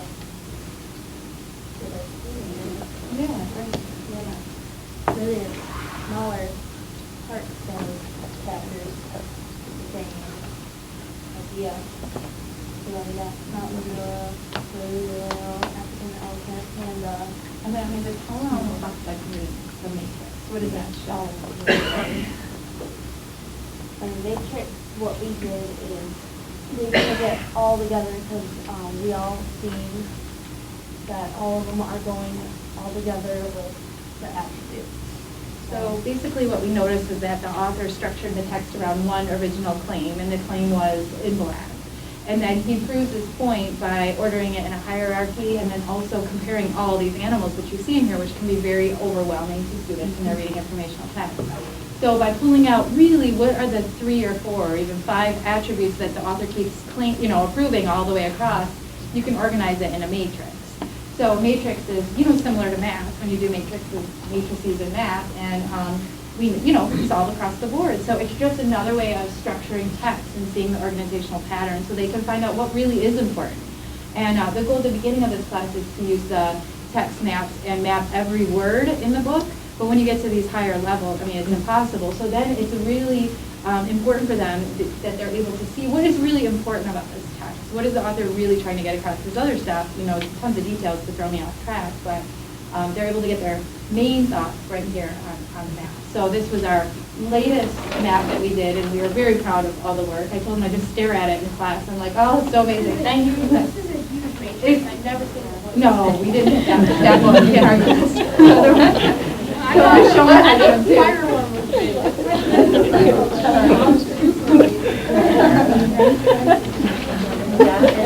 Now, this one is actually the very first one that we did in our class, and it's a little bit less complicated. This is where we began. I guess we should probably start here, and then we work up to where Mrs. Bartels just showed. But that's okay. Ella and Brianna are going to show us from one of our books in Heidi and Mo's Undercover. And I apologize, I don't have the book. We borrowed it from the ISD, so we had to give it back. So we don't have copies with us today.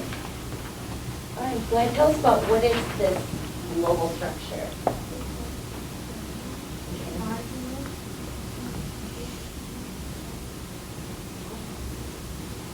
What's our argument?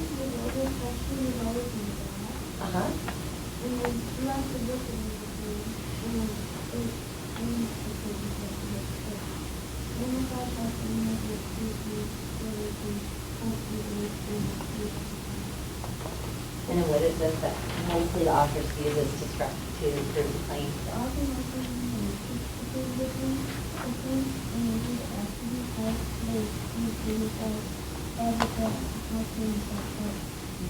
Within our claim, we have these little purple pink things. What are those?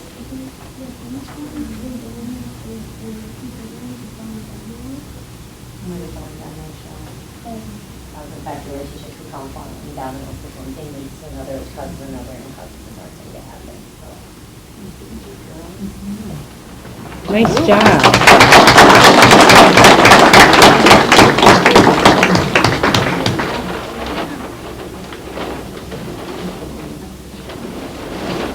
So I guess I got a couple questions. So when did the light bulb go off in the kids? After a month or halfway through they finally? Different points. Yeah. It really depends on the student. Some of them, you see it start clicking right away, and you hear it because they start using the language. And I made an inference, or I'm seeing that they start really facilitating what's going on in discussion. And then some it is later, but like you said, we trust that it does come, and some of them are more vocal than others. Some are more laid back and they're listening, and sometimes it surprises you because we found that some of those were the ones that made the biggest growth. So they're still engaged in learning even if they're not so it's harder to tell in some of them, but you do see it as the semester goes on. It's a great gauge when Dr. Russell comes, because she is always like, oh my gosh, I see growth, because we see them every day. So sometimes it's, we're growing with them and going through the process with them. Until we cure, I test them. Sometimes we're like, I'm not sure. And she said she's always quick to notice. She notices, yeah. Yeah. Any other questions?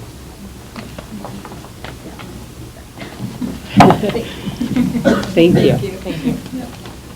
In sixth grade students, I want to just applaud you because it is not easy. No, it's not. Coming up here and talking, let alone talking about something that you gave away, especially you're learning, you're growing. That is very impressive.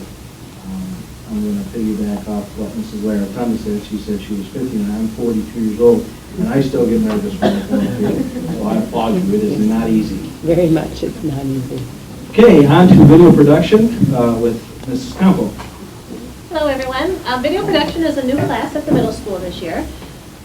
Like anything, we've come across some bumps in the road, but I think it's going really well. Video production is several different things. It's more than just shoot video and edit it. Within this class, we do pre-production. I want my kids to think through what they're doing and become better writers, better thinkers, better planners. If they just, and they found that in the beginning. In the beginning, they just all wanted to grab the camera, go out and shoot, edit it. And they'd come back with stuff and it was horrible. It was garbage. And I still tell them, this isn't so good. And then, so we started talking about it. Before we jumped in, and I'll talk in a second about both things that we do. We do the daily announcements as a news show, and then the kids also have projects of their own that they work on. In the project, the news is harder to script out because every day it's different announcements, different things going on in the school, even though we do kind of outline how the order of the show will go. Whereas their own individual projects, it's much easier to make them sit down and be like, okay, plot out what it is you're going to do. Write the story for this. Get cue cards if you need them. What kind of props do you need for this? What kind of set? Where are you going to shoot this? How are you going to set this up? The very first project that we did was a green screen puppet show. It allowed me to teach them how to do basic editing, cut this video if you mess up here, insert this. We added music, we added titles, and the kids shot their puppet show against a piece of green fleece, and then they were able to put in whatever backgrounds it was that they wanted to add in, so their puppet show could take place anywhere in the world. We took common fairy tales. The example we'll see today is the Three Little Pigs, and then they were able to spin it. Some of them changed the story, some of them just went straight across the board, but their creativity was amazing. And it was funny because even when we did this, some groups just wanted, give me the camera. No, I need to see a script. I need to see your plan. Show me your pictures for your backgrounds. What are you thinking for these things? And I think that's a really key part of this. Although obviously I'm a huge technology proponent, it's been a nice way to incorporate lots of different things throughout their day. After we do, all the pre-planning, then we get into the production. They set up how they're going to shoot it. They do the actual shooting. Everything is done by the students. All I do is help them upload, troubleshoot any issues when the computers slow down, stop working, I can't find my video. That's my job in this. Everything else is the kids. I'll teach them a set of skills, and then they run with it. So they're in charge of everything. And then once they've gone through with their filming, these are some of the skills that the students have learned this year. They can cut video clips, they can insert other things in, they can remove parts if they don't want it, and that's a huge learning curve for them. And I'm sure, even as adults we do this. When you're filming, you mess up, and oh, turn it off, do it again. Whereas now my kids have learned you can just keep rolling, pause for a second, and then repeat wherever you messed up, and then we can always cut out, the part where you messed up. Sometimes it works smooth, sometimes as you saw in the peer-to-peer, it's a little rocky, but it goes. They learn how to add titles, captions to it. They can add sound and video. They also learned how to take the sound from another video and bring it, like show one thing, maybe still pictures, and then add sound to it. For example, when we did Veterans Day, they did like a montage of video clips and pictures of things that had gone on during the assembly, but I had one student doing a voiceover explaining who was there, the kids that read their essays, all of that. So it's neat to see them be able to do both things. They know how to cut away, add transitions between things. They can add background noise, they can remove background noise, clean up their video a little bit, add sound effects. We also did picture-in-picture and green screen, which to them is the most fun, and it is for me too to watch. So, all right.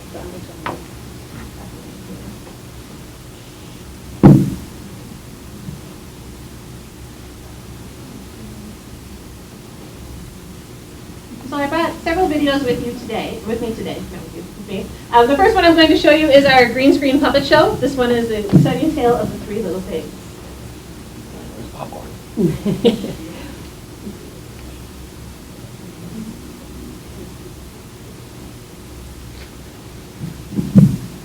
Once upon a time, there were three little pigs finding somewhere to build their houses.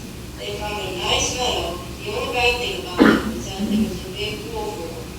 One little pig decided to build his house out of straw, and another little pig made his out of sticks. The last pig was very smart, and he made his out of bricks, which took longer to build. One night, the big bad wolf ran out of food for his family. The next morning, he found food out by the three little pigs' house. So he went to their house and planned on eating. Let me in, little pig, little within for all hope and no blow your house down. I've got a hair on my chin, chin, chin.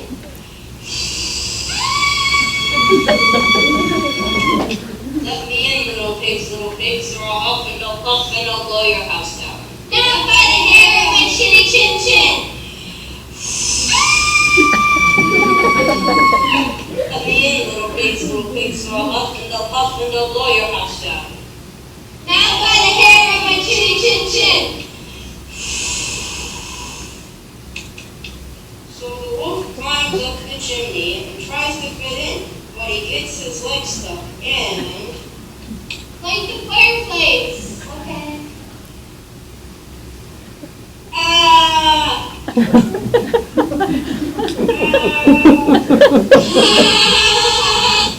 So the wolf runs home and the pigs never saw him again. And the pigs lived happily ever after.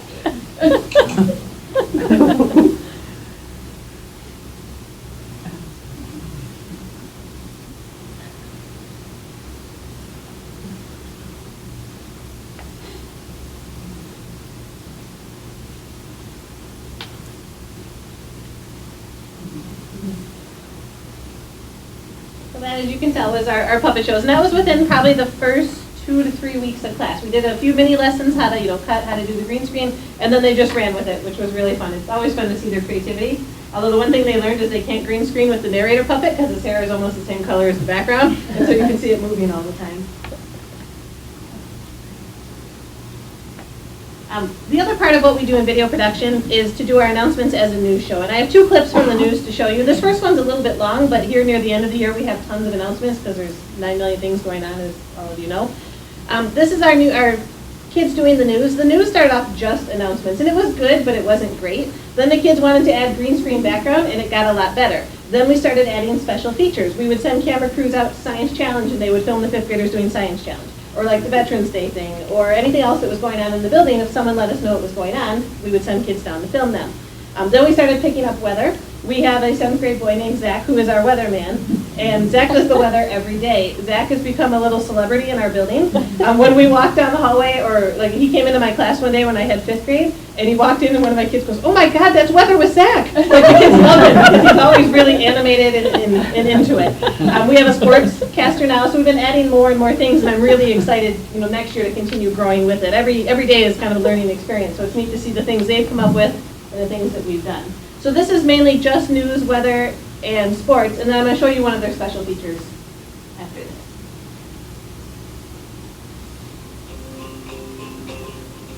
Hi, I'm Zach. Hi. And these are the announcements for Friday, May 16, 2014. Thursday, May 22nd, the RMS staff will be playing the students again in our annual Students versus Staff basketball game. If you're interested in playing, you can donate $1 to get your name put into a drawing to be one of the 20 lucky people who get to play. You can put your name as many times as you want. Also, that Thursday will be Hat Day for all RMS students. Students can wear a hat for $1. Please give your donations and hat money to Mr. Day in room 04 before 7 and 3 hours, beginning next Monday. If you have any questions, see Mr. Day. Student Council, permission slips for the Dairy Queen trip on Tuesday, May 27th are outside for Stars Week. Attention all students interested in football camp. The Richmond Varsity Football Staff is hosting a football skills camp on July 22nd through July 24th, 2014. The camp time is from 10 a.m. to 12 p.m. and located on the varsity practice field next to the gymnasium. Football camp is open for all grades 2nd through 8th. Pick up information and sign-up forms in the office or in the middle school room 500. You can also find the forms on the school website. Attention all boys, sign up for 7th and 8th grade football heavy camp. If you are planning to play middle school football for Richmond, you need to sign up ASAP. 7th grade team will be added this fall as long as 22 players show interest by signing up to play. RMS wants you, so sign up and try out for the team. The sign-up sheets are outside in room 500. Summer volleyball camp. Information sheets for summer volleyball camp will be passed out for 5th through 7th grade girls today. Additional sheets will also be in the office. Please see Coach Green if you have any questions. Sharon Swain Technology Scholarship. Applications for Sharon Swain Technology Scholarships are available in the computer lab. The scholarships pay for new students to attend summer technology camps in June. Applications are due back no later than June 39 on Wednesday, May 27th. Winners will be announced at the award ceremony at the end of the year. Team is Stewart for the motion. Dallas. Fast forward a little bit because it just goes on. Hello everybody, today's forecast is going to be 63 degrees, partly cloudy. But I think the rain will be stopping for a little bit, but I'm not completely sure. It's also good weather like out in the snow too. The Tigers have a 3-game series against the Boston Red Sox. Tonight, Rick Porcello will take the mound against the team that beat the Tigers in the ALCS.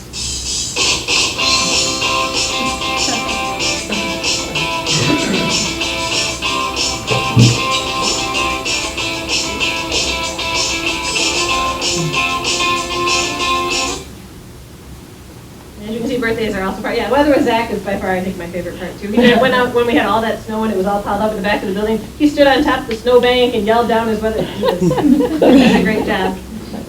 I just want to show you one more thing.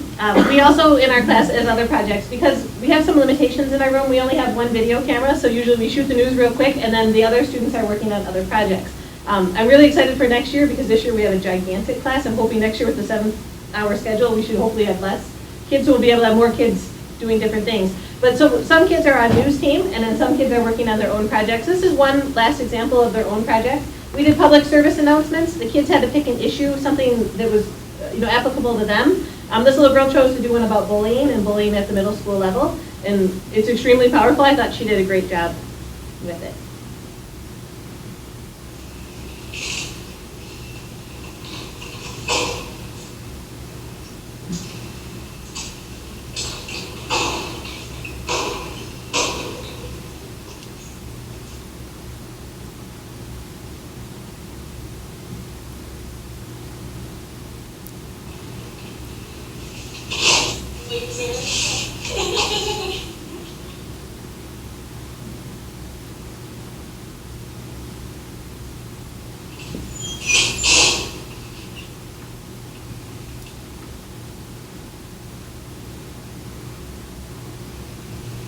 Ew, look at her outfit.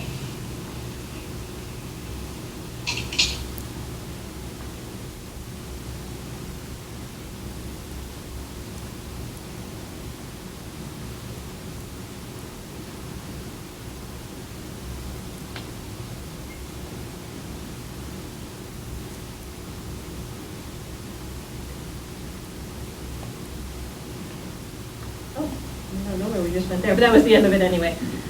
But you can tell she spent some time, she researched it. Oh, yeah. We'll go back and watch it again.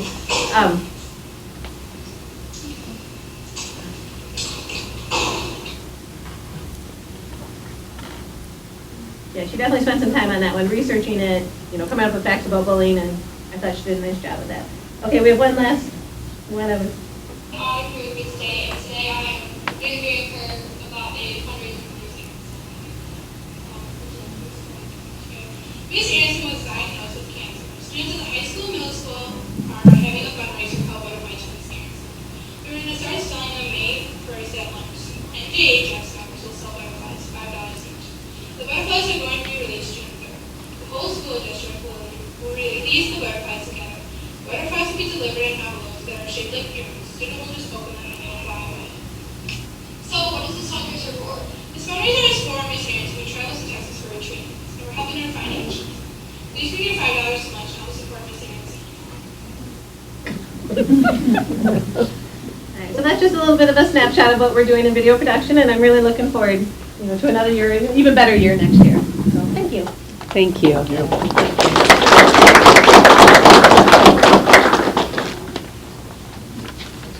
Thank you very much. Thank you.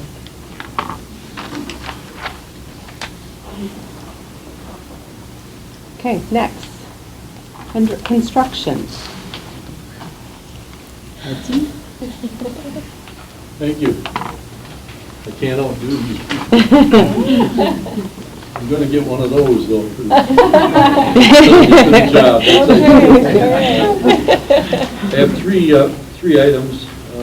First one, I just want to let the board know, at the middle school, after we got the bids out, that's at the time that we got a somebody in to check for asbestos. We didn't want to do it ahead of time and have the school being paid for that ahead of time. So it ended up being asbestos all around the building. I had that money set aside, so there's really no problem, but I wanted you to know it's about $10,000 more than it would have been without it. But, again, I had that set in the budget, so I don't expect a problem. Dr. Olson and I are presenting this issue. We would like the board to allow the superintendent to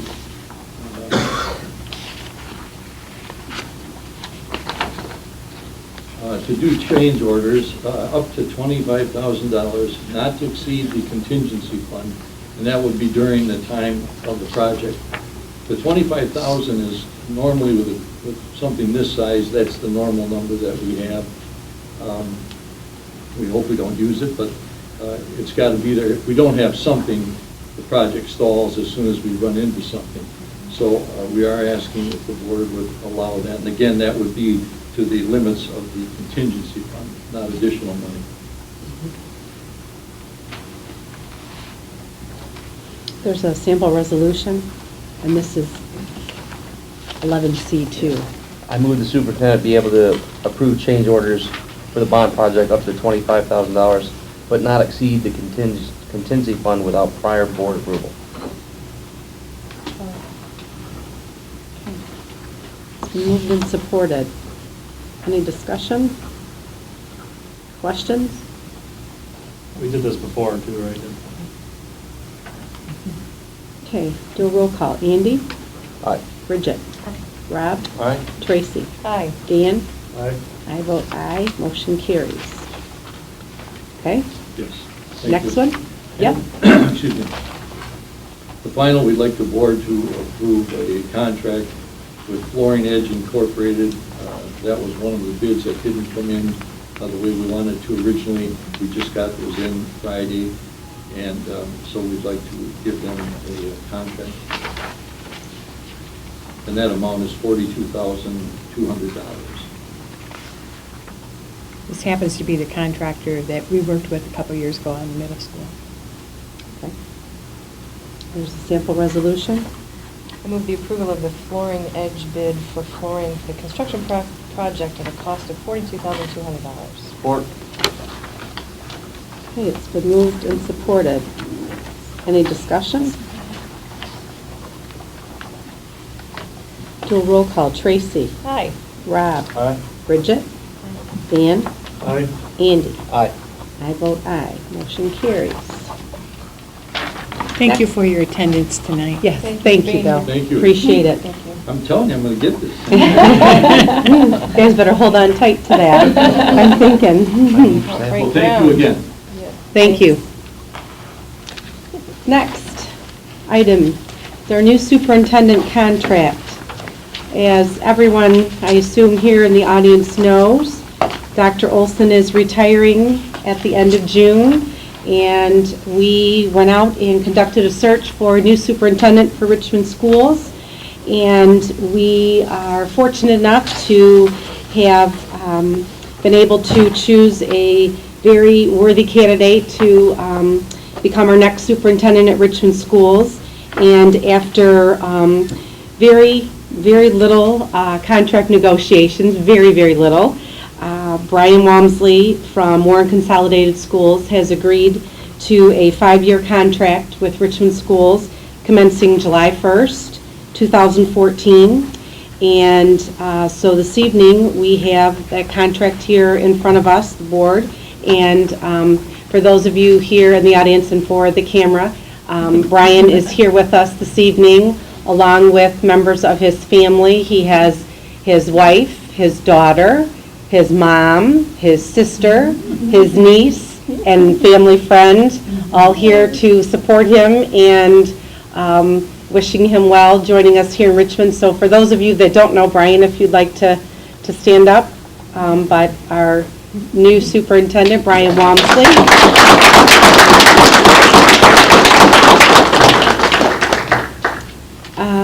So There is a sample resolution, if someone would like to make that, please. I move to approve the 5-year superintendent contract for Brian Walmsley effective July 1st, 2014, as presented. Support?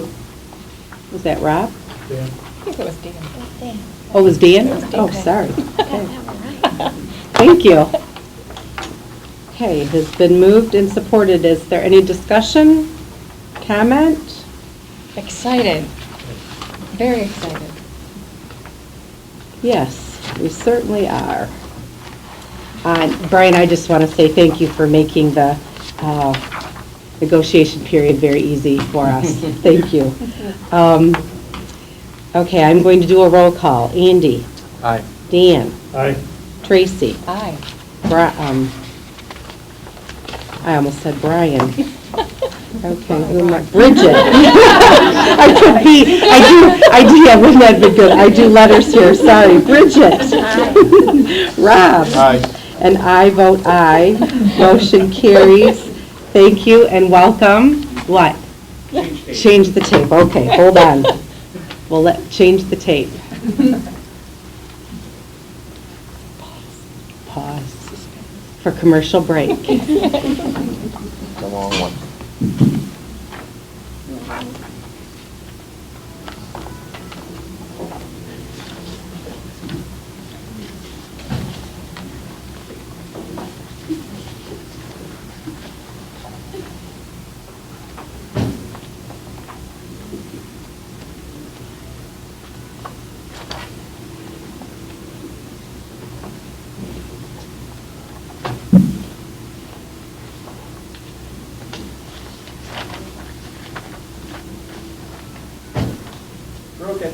We good now? Okay. Okay. Motion carries. Brian, welcome. Congratulations. Thank you. You give us just a few more minutes to finish the meeting. We're going to have you come up and sign the contract. Okay? Thank you. And welcome to his family. You're going to love Richmond. Thank you. Again, thank you.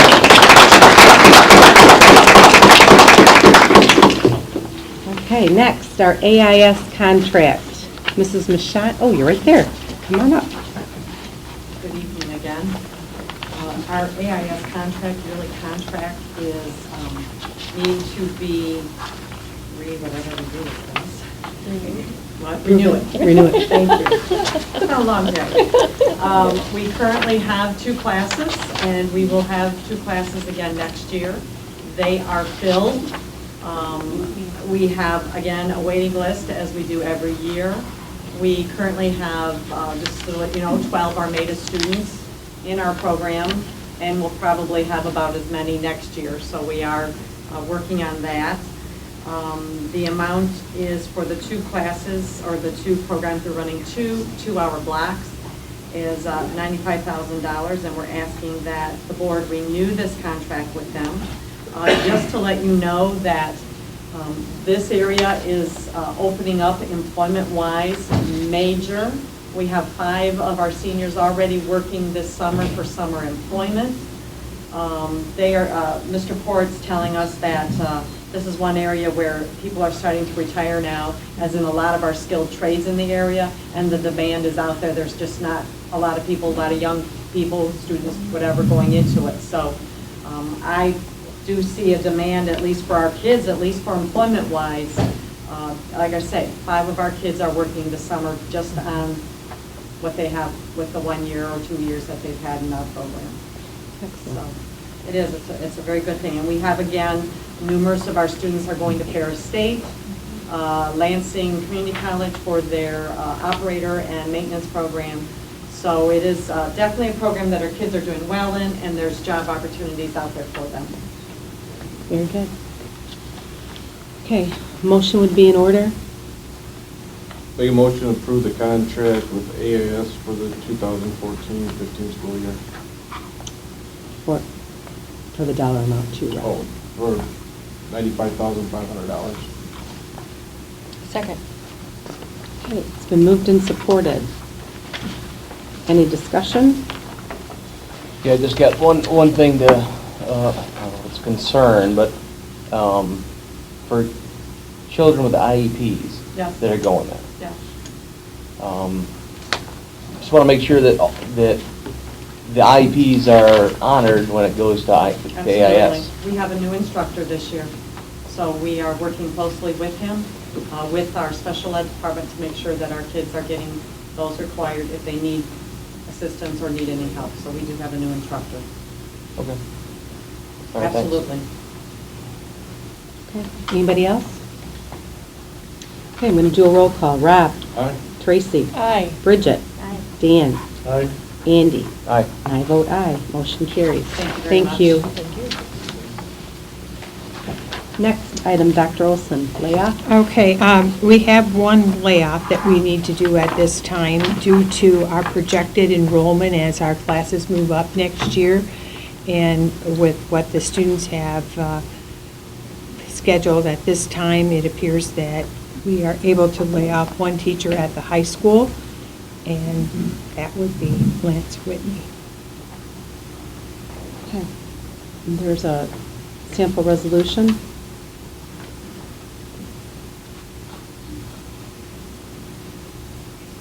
Move that the superintendent's recommendation be accepted and that the following employee be laid off effective for the 2014-15 school year. That the superintendent of schools, his or her designee, provide the following employees with their written notice of action.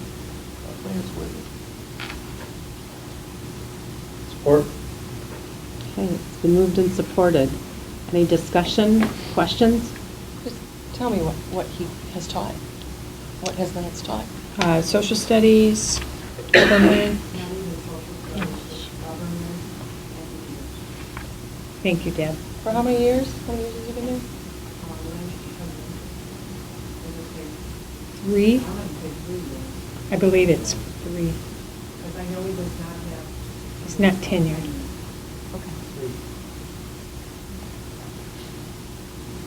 Is he full-time, part-time? He started out part-time, and he's full-time today.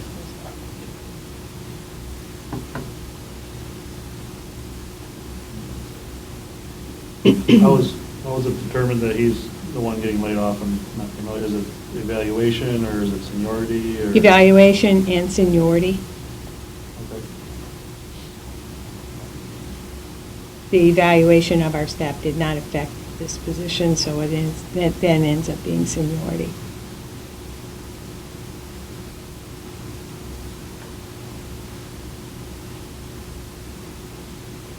Anybody else? Does this,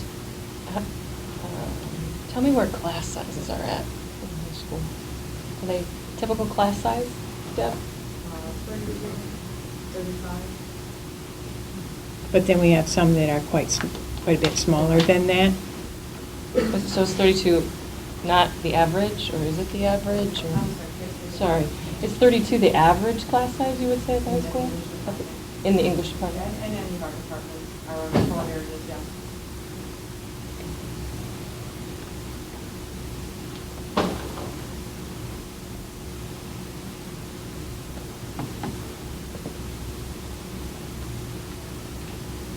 It's a big class. It's just so, it's a very large class size, so it's hard to lay off somebody when you know the class sizes are that large, but.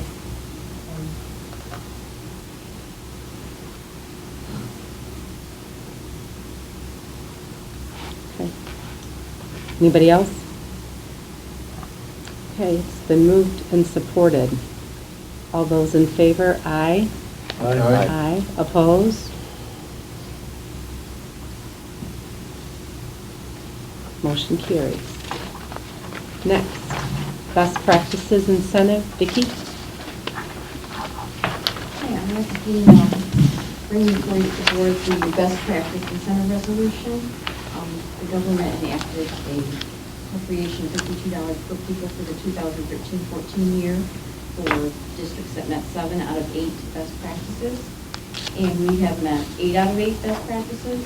And I'll read them so you know which ones they are. We're holding the policy on our medical plan. We've obtained competitive bids for the provision of the 2013-14 non-instructional services. That would be our EnviroClean contract. That was a 3-year contract that ends at the end of this year. Accepting applications for enrollment of our non-resident pupils under Section 105 or 105C. Monitoring individual pupil academic growth in each subject area at least twice during the school fiscal year using competency-based online assessments. Offered online courses or blended learning opportunities to all eligible pupils and publish a course syllabi. Supporting opportunities for pupils to receive post-secondary credit while attending secondary school. Providing parents and community members with a dashboard report card with required financial information on our website. And 8, providing physical or health education. So we've met all those requirements, and the budget implication is we would get $81,079.96. That is already budgeted for, so it's not new money or additional money that we weren't expecting to get. And the reason we brought it to you closer to the deadline, which is June 1st, is because part of the financial information that has to be posted on the website is the projection for the 14-15 year. So as we talked in our budget workshop, I kind of wrapped that up, although it's not, certainly not, we have to adopt that yet in June, but at least I put a projection out on the website, and I wanted that to be a little closer to what it might actually be, so. Okay. Thank you. There's a sample resolution. I move to adopt the best practice resolution for 2013-14 school year, confirming our eligibility to meet 8 out of 8 best practice criteria. And, It's been moved and supported. just say thanks, Vicki, for keeping us on track there. Yeah, very We much. need all the money we get. Exactly. Any other discussion? Hearing none, all those in favor, aye. Aye. Aye. Opposed? Motion carries. Next, bus purchase. Larry, you coming up for this one?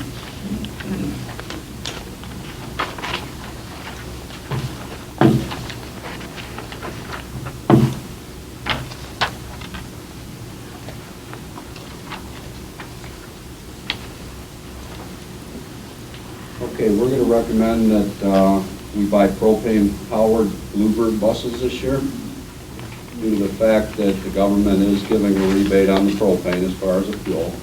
We'll save some money there. The maintenance costs are quite a bit less on the propane-powered than the diesel-powered. As far as there's no emission systems to deal with, there's no DEF fluids, there's no converters. I waited a year to see how New Haven's performed, Right. and they performed wonderfully this year. They didn't have any problems with them. As far as starting, they were great. The temperature inside the bus was satisfactory. They warm up nice. They had no fuel problems, no injection problems. So Roush Racing did a pretty good job on that conversion. So that's what we're recommending. So long-term maintainability and reliability is equal or better? Yeah, I've checked with a lot of people, and I haven't found anybody that's had any real problems with them at all.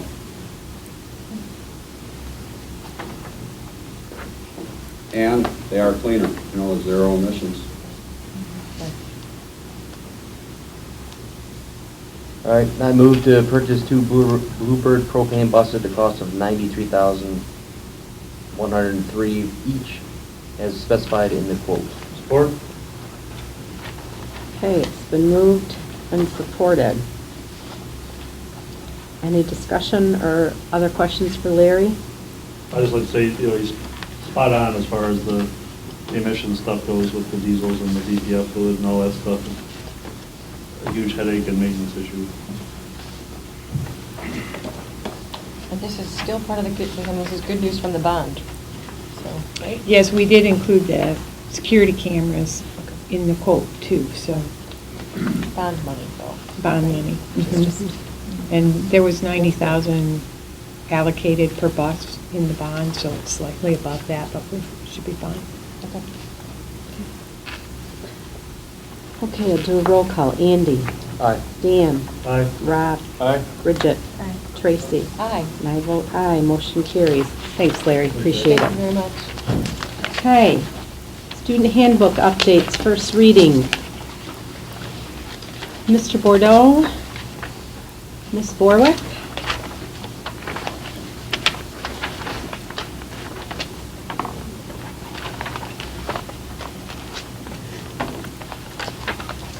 Good evening. Hello.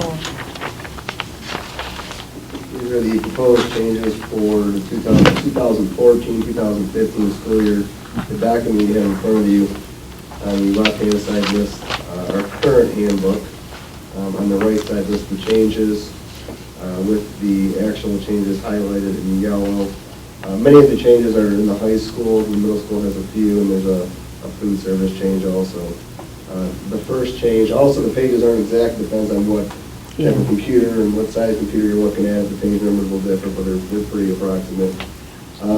The first change has to do with our fire lockdown tornado drills. I'm not going to read it word by word, but the main change in yellow, at the high school level, all kids are required now to place their cell phones in some kind of storage bin as soon as a lockdown is called. This is legally required as of next school year. This is from the Macomb County Office of Emergency Management. We came in, we met with them, and that's one of the changes at the high school. We're in the midst of ordering bins right now, so as soon as a lockdown is called at the high school level, all students are to place their cell phones in these bins. And this stops, from that panic frenzy that occurs when a lockdown is called for whatever reason it is. Stops students from, texting mom, dad, friends, things of that nature, among some other things. Can we ask questions as you go on? Yeah, absolutely. Does it, it's from the Macomb County Office of Emergency Management, but staff are able to have cell phones? What's the? Staff will keep their cell phone in case we need to get a hold of them. Oh, so when there's a lockdown, we get to our staff in the rooms by cell phone? That's how we communicate to staff? Not necessarily, but it would be an option. Okay. The staff member would keep their phone. Okay. And it's not at the elementary or the middle school, because we don't allow cell phones. Right, but I was just asking. Yeah. Okay. Our next change is for dances at the high school. We looked at various policies in the area with their dances. The main difference here, we're trying to promote academics and dances being a privilege. There's nothing really, in terms of, we're putting the language down so students will see it, parents can see it, valid school ID, these are things we've done in the past. 1 hour after the posted start time of the dance starts at 7:30, kids can't come in after 8:30. Our students are pretty aware of that. Prior approval and paperwork, our Richmond Police Department, they run all the guest paperwork and IDs through their department to make sure that, everybody's in a safe environment. A couple of the changes we want to look at with any formal offenses from this current school year, the student will not be allowed to participate. Those are your big offenses. I don't think I need to go into detail on those. And secondly, the student must be passing all courses being currently taken at Richmond High School to attend the dance. And we also put a little disclaimer about dancing, which was not in there. You can read that on your own. I don't think we have to get into detail on the type of dancing we're going to tolerate and not tolerate. Is there, because I don't have a handbook in front of me, is there dress code specifically for dances? At this moment, no, there's not. Are we going to have something? We can, with the language in the bottom part, we can act on a dress code. We want to do that prior, pretty well in advance, especially with dresses and tuxes and parents spending a sufficient amount of money on these things. So we didn't feel we gave the kids enough time this year to really implement one. We didn't have too many problems. There was a few that were questionable. For the most part, kids will behave well dressed. Yeah, but I mean, is there, I'm just asking, a lot of schools do have dress codes for dances that are given. You have to submit the dress prior to the dance, so many days or months in advance. That is something that me and Ms. Michelle look at. But right now, it is not in it. But this language allows us to adopt a policy of that nature. And can you just tell me the thoughts behind passing all courses? I mean, I know that we're a school, and I get that, but I just don't want this to be another thing that excludes kids who might really need a social experience, and I'm concerned about that potentially with that language being there. So can you just talk a little bit about, I mean, I understand it, I really do, because they have to be passing all their classes, but our thought process behind this is an academic institution, and if you take something like, sports, for example, let's take wrestling or basketball, or whatever sport, and cheerleading, you tend to notice that students tend to keep their grades up higher during the season. They try to remain eligible. And I think this will act as a motivation factor for students, knowing, hey, I can't go to homecoming, I can't go to prom unless I'm passing all of my current Richmond courses. There are some similar policies that are in place in the area schools, Lakeview being one of them. They have a very, very strict policy. I was surprised when I saw how strict they were. But we're trying to promote academics as much as we possibly can. And I think when a student shows up failing 4 out of 6 classes on a Friday night, I don't think they really have their priorities straight. And I don't want that to sound too harsh, but as a parent, if my student's, failing 5 out of 6 or 3 out of 6, they're probably not going to go to homecoming. And we want to start promoting their academic success with their students. Will we work with them? Will they be notified? Absolutely. We'll probably treat this the same way as like an athletic policy. We'll work with them. They got to get signed off by teachers.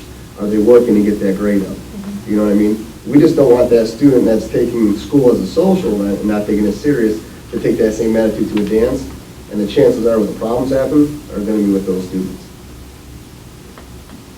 Right. I understand completely what you're saying. I just can see that there can be situations where we're actually making those kids on the fringe feel like they're even more on the fringe and not a part of something that's a part of the culture of the school. So I just, that's just. Like everything, it's at our discretion.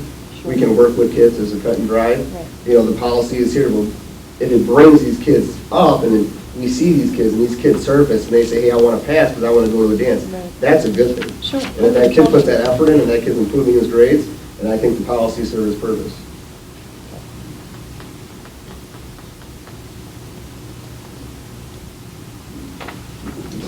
The next one is just a logistical change. Our counselor felt that any schedule changes could be done within the first week of each marking period.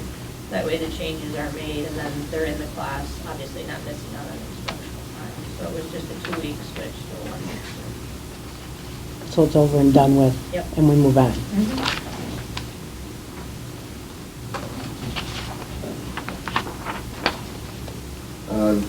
The next change for the high school, we just added number 6.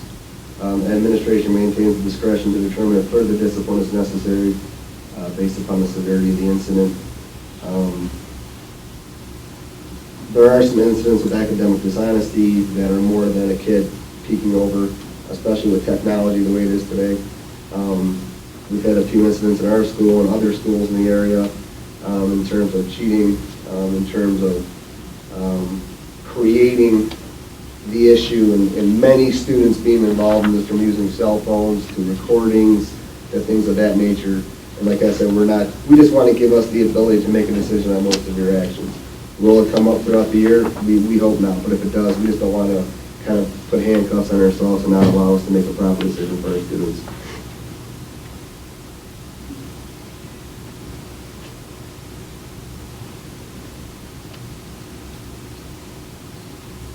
Page 18 is just a disclaimer. Although an absence is excused, it still counts towards students' overall semester totals and consequences.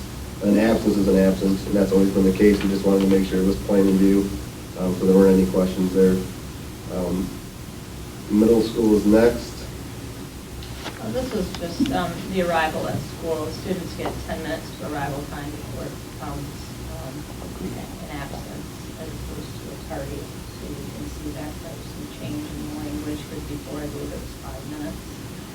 Sometimes with arrivals and things like that, we do allow for a few extra minutes. So that was the decision that was made. Let me just go back one. So an absence is an absence.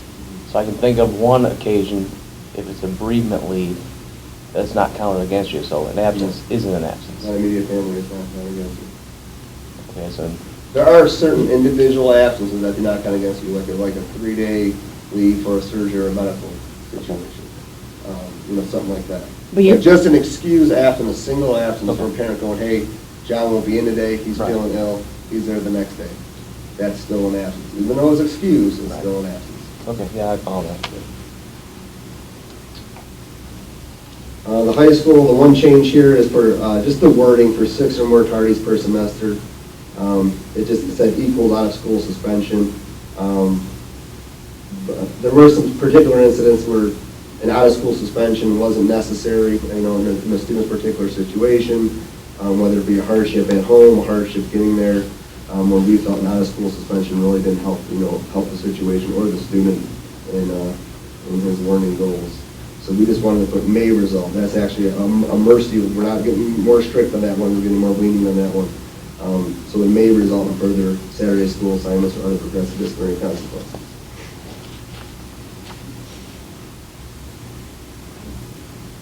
So in other words, you're not getting suspended out of school, you may have to still come to school, and that there be a punishment served inside the school. Is that what you're saying?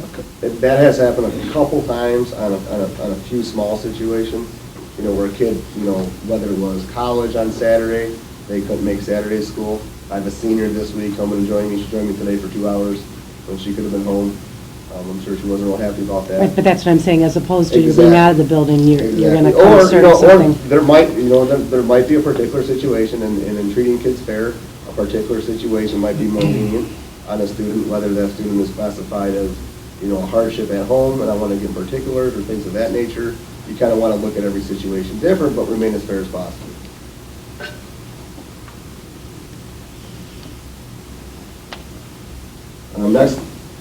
Next we have our dress code. We're entering the backpack policy. Are only permitted when entering and exiting the building, must be left in the student's locker throughout the school day. Students aren't allowed to carry a backpack to PE classes and band only. Anything larger than a rectangular shaped tissue box is not permitted. The students have, they really have grown accustomed to it. There's been a few students towards the end of the year that try to sneak a bag in here and there. And they get it at times, but for the most part, myself and teachers have been on it. So we're just adding that, and also number 12, the famous stretch yoga pants. And you can read that yourself, because I'm not going to read the wording out loud. I try to figure out a way to, I'll read it.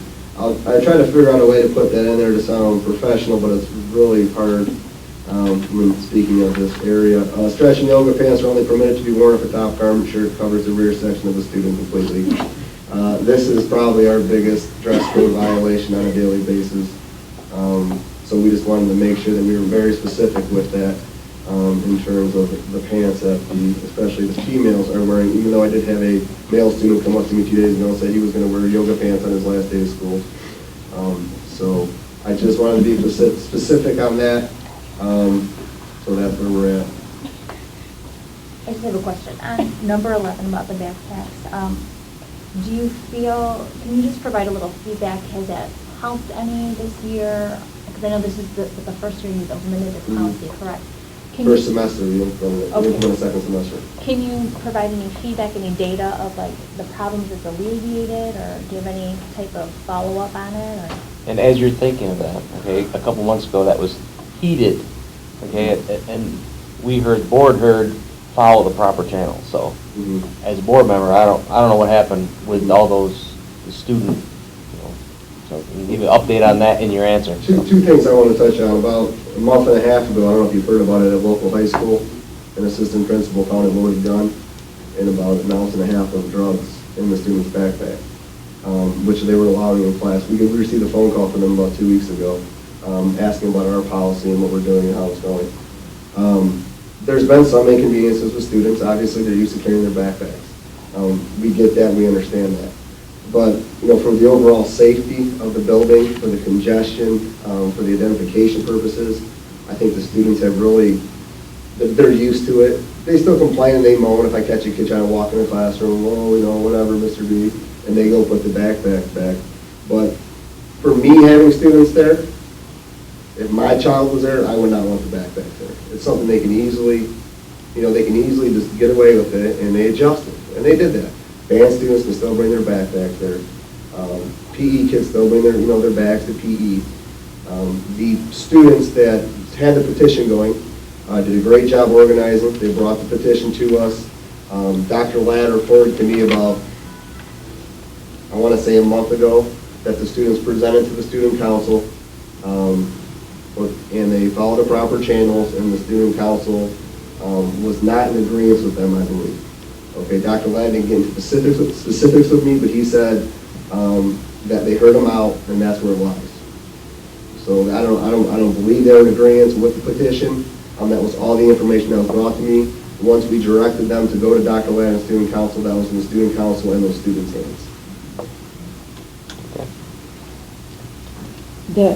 With the backpacks, the students are allowed to carry backpacks to phys ed classes and band only. Mm-hmm. What's the purpose of that? For their clothes. For their clothes and their instruments. We don't allow students to lock their stuff, their belongings in a locker overnight for 24 hours. Okay. So they go in, they can use their locker, they put their stuff in it, they get done, they change, they bring their clothes back out of the locker. So is someone looking at the backpacks, making sure there's nothing in them when they walk into the locker room? No. Well, then doesn't that kind of defeat the purpose of what you're asking for? We want to be fair. Well, but hold on. I mean, if the idea, it's the safety of it, but yet if they're allowed to bring that backpack into the gym and no one's checking to see if there's anything in it, you know what I'm saying? Absolutely. So. Absolutely. We've discussed clear backpacks, a bag type backpack, offering the students, only allowing clear bags, to be brought in with their clothes, things of that nature. Not even to have bags, bring the t-shirt, shorts, and tennis shoes in your hand. We've discussed those things, but we don't want to, come on maybe too strong in the beginning and let kids get adjusted to it. Also, our main issue was the classrooms. With having 32 to 35 kids in it, our classrooms are not set up to have backpacks all over the floor. This prevents our teachers and our students from moving around for us to do more cooperative learning. The issue was also our hallways. This has cut down the kids bumping into each other in the hallways with their backpack on. It has also cut down our travel time as far as students being targeted class because they're not hanging out now they have to go to their lockers. They need to get what they need to do and then they need to get to class. So we have less issues with kids just hanging around out in the hallway with their backpacks. Those were some of our initial concerns, not so much the locker room. You'll also find that the kids in our locker room are currently just not using a whole backpack. They're carrying those little cinch bags. Pretty much that's all that they are currently carrying or using pretty much for the gym area. So they're not carrying a full backpack at this point. Well, what we would have when Ms. Michelle speaks of congestion, you would have a student walk out of the classroom with 5 minutes in between. They'd have a backpack on with all their belongings. So there was no rush to go to their locker to move. So they would stand in the hallway for 4.5 minutes, and then they would go to class the last 20 seconds, and there was no flow in the hallway. So you're not seeing those proofs of congestion in between classes. In the morning, of course, it's still there. But once we get in the second hour, third hour in between all the classes, the kids are moving because they have to move. So, and the piggyback of Ms. Michelle also said, I remember going in the classrooms, Dr. Ladd, for instance, is a smaller classroom, doing observations, and I couldn't even get to the back of the room. I mean, I'm a big guy, and I'm high-stepping over bags, trying to get back there, and in my head I'm thinking, we got to get out of here fast. I mean, this could be really ugly, and I'm not exaggerating. I mean, it was actually tough to move around in those rooms.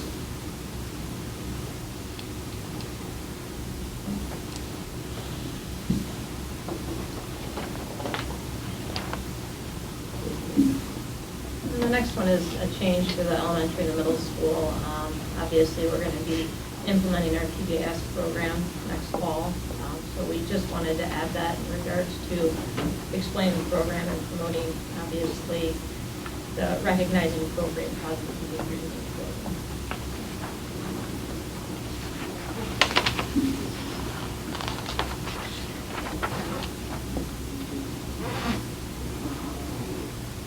Next change for the high school, it listed a student would go on a probationary status after 5 informal offenses, which are the smaller offenses. We just suggest we are recommending the change for informal or formal. For instance, if a student has 2 formal offenses, like a fight and something else serious, and 3 minor offenses, at this point technically he wouldn't be on probation yet.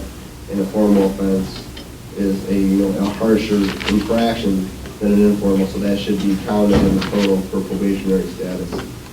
So it should be 5 of any possible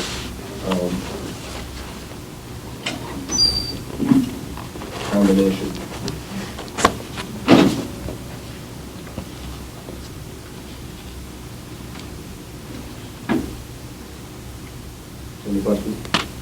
it. 22, we're adding to the types of infractions, any behavior or actions that places the safety of the school, students, or staff at risk.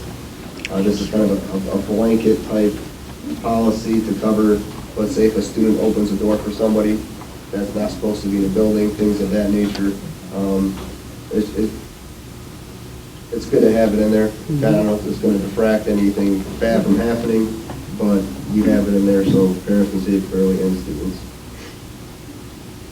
Next, we have the mandatory concussion awareness. This is from Dr. Mylart. The state mandated concussion awareness form we have file and the students file on a yearly basis. And then our meal charging policy from food services, K through 4. They'll be provided with a meal regardless of the account balance. They'll not be turned away. The middle school, no charging is allowed. They'll be sent to the office to call a parent. If the parent communicates, they'll deposit the funds as soon as possible. And then at the high school, like we've always had, there's no charging allowed at the high school. Cashiers will suggest other options for the student, whether call parents, borrow money, call Jimmy John's, things of that nature. So no chargings at the middle school and the high school? That's been present? Middle school and high school stayed as is. The only change, and I don't know if Sue wants to speak on this, but I think there's a law now that K-2 students can't be turned away. So we added that as a K-4 policy. So there wasn't discrepancy within the building. The policy was consistent K-4.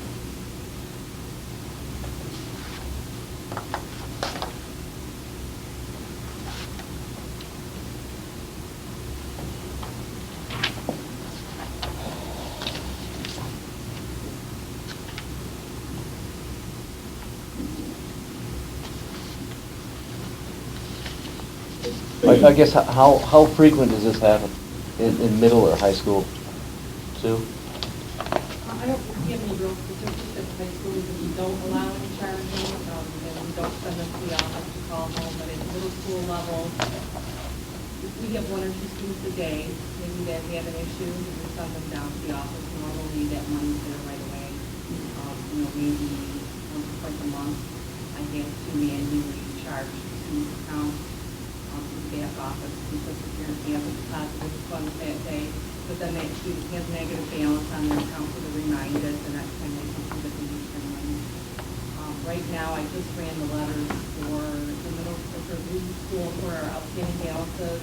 We had 32 letters generated. It was about $75 in arrears. So because we are following up on it, we really are not experiencing a real issue with negative balances. I just don't want a child to go hungry. Yeah, so if a kid goes to the office and calls and mom or dad's not there and they can't go put the money on the account, they don't eat? I can speak to middle school. We purchased real large water, chips, things like that. So we do provide them with something. I will say it probably doesn't meet the requirements of the guidelines that Sue has to meet, but we agree that we don't want kids not to eat. So we provide something so they can get to the afternoon. I don't think we've ever turned a student away from the school, honestly. They go down to the office and talk with each other, giving them the meal that they are looking for money. We don't throw meals away in some students. We put it off to the side. So even if they don't come back, we don't throw that away in front of them. So we wait until there's nobody or no students in the area. We just hold it this way. What's the We feeling? won't ever have in our district a case of, we were hearing about in the newspaper where they took away their pizza and threw it in the trash. I mean, you can't say that that wasn't good, but that wasn't good enough to experience. Is the sense in the high school? They're very resourceful. Somebody else's thing. Yeah, I mean, I had The high school students are very aware of their balances. They're reminded, all our students are reminded when they come through the line, when they have less than 3 lunches on account, the dollar balance turns yellow and the cashiers are instructed to remind the students, you have 1 more lunch, you have 2 more lunches, you have 2 more money next time. So they're basically hearing this 3 times before they run out of money. So they have been reminded, and I think our high school students are aware of what their balances are, and they're responsible about ensuring they have money to pay for food if they're planning to be in school on that day. Are the parents able to see that online, where they're at? Parents have two options for viewing account balances. They're both free. One is settlemoneytoschool.com, one is eFunds for Schools, and I provide links to both sites on this webpage. So they can sign up for free, they can monitor, they can. They can see their balance. They can see their balance there. They can see balances, limit purchases, make deposits for fees. And also, they can send checks or cash to the school, and that's free. You can ask for an audit, and they'll send you the last 6 months, 3 months. So you got to find out what your child is eating or what he's paying for. You can set up to be notified via email if the account balance goes below an amount you designate. You can set it up to do an automatic deposit when the account balance goes below an amount you designate. So there are You lots wouldn't of ever know options. he's not eating. He or she because it doesn't help you on it. We also have food in the office, very similar to the middle school. We have granola bars, we have water, so if need be, we have food there. Thank you. Good? Thank you. Thank you very much. Okay. Next is the Neola April updates. You gotta make a motion on that. That was a first reading, so just accept it as a first reading, and you'll have the second reading in June. Sorry. Thanks, Rob. Yeah. Someone wants to do that? Move to approve the first reading of the student parent handbook with the following, with the changes as described today. Support. Moved and supported. Any discussion? Hearing none. All those in favor, aye? Aye. Opposed? Motion carries. Next, Neola update, second reading. Okay, we went over the Neola updates at our last meeting. If there's any, there are no further questions or proposed changes, you can accept that as the second reading.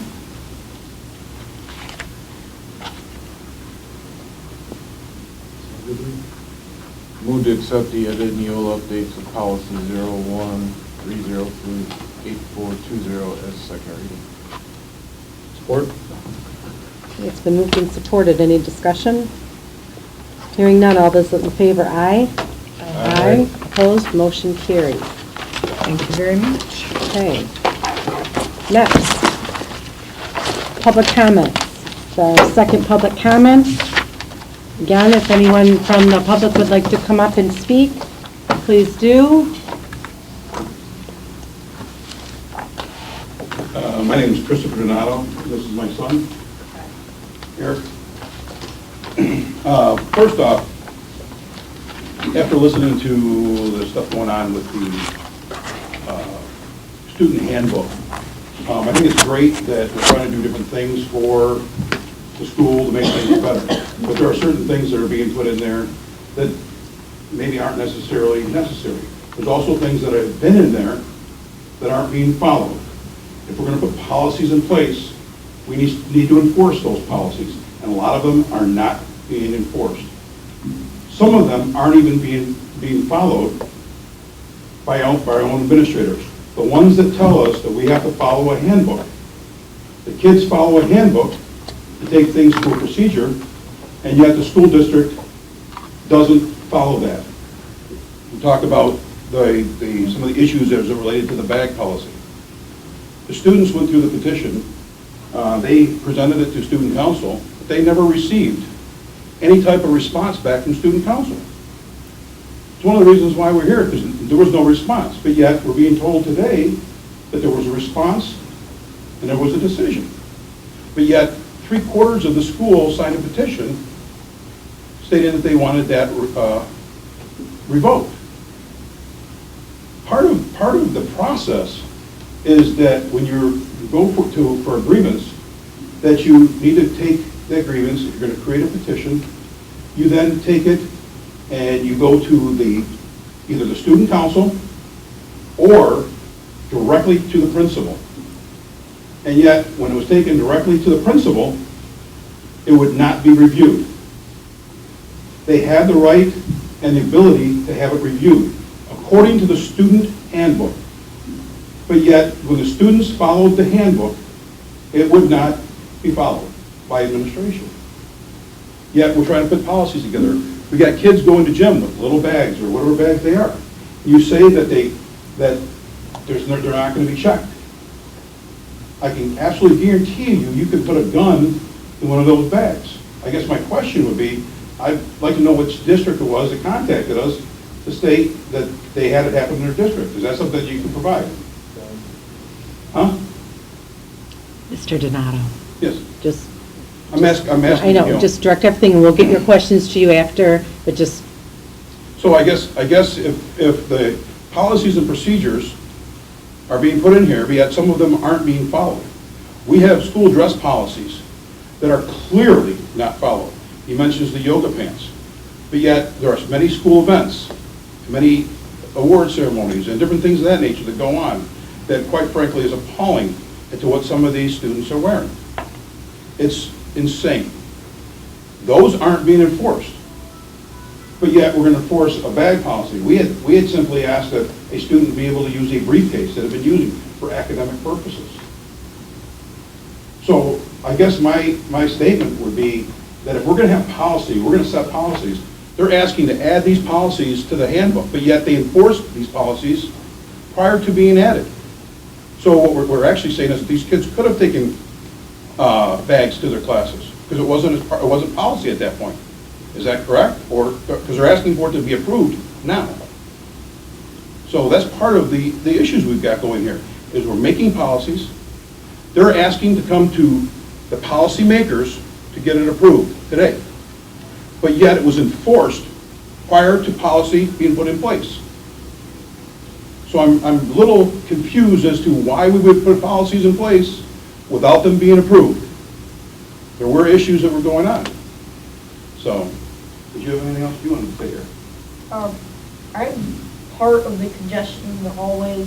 I know Mr. Bordeaux said that it was helping, but I'm not getting to each class any slower or any faster. The congestion is no different whatsoever.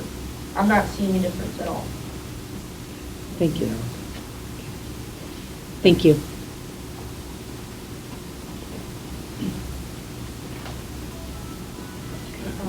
Anders, teacher at Lee School, and also parent of second graders, and I'm one of those guilty parents. Every now and then I get a letter that I owe a bunch of money. I had to explain to my daughter that it's not a debit card. You just don't think it through a couple times and you get a negative bill. So I've been there before, and I've also been a parent that I forget to put money in. You know, I 9 million things are going on. Oops. But my son always says, Mom, I owe money.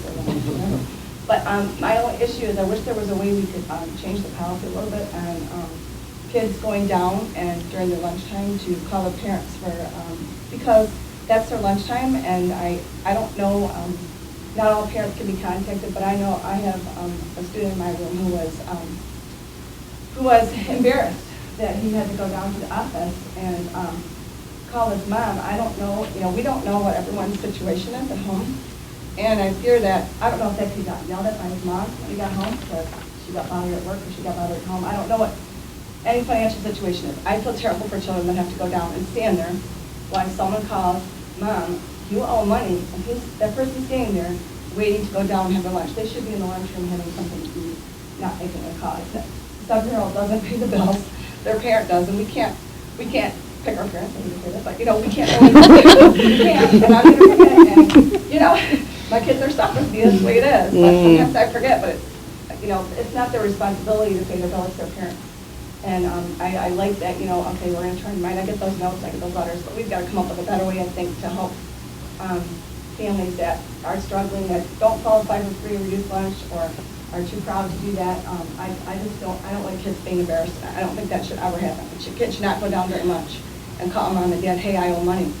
What? I don't have any. Okay, I get a bag of chips, and I'm sorry. But I don't think that. I think we need to look at that conflict as a good way for kids to be.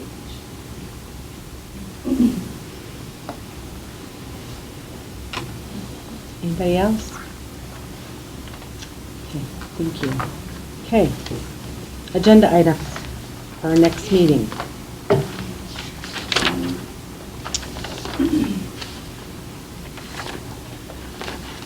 Well, our budget. Yes. Probably the budget some hearing of our prior. individual contracts. I know Terry had started a list, but we didn't include it here. MHSAA, Dr. And Mylar will second have- reading on our handbook.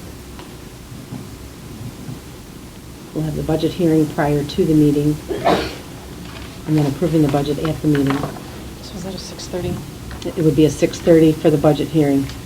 Right, Vicki, 6:30 is good enough for that? So the budget hearing would be 6:30, and then the board meeting would be at 7.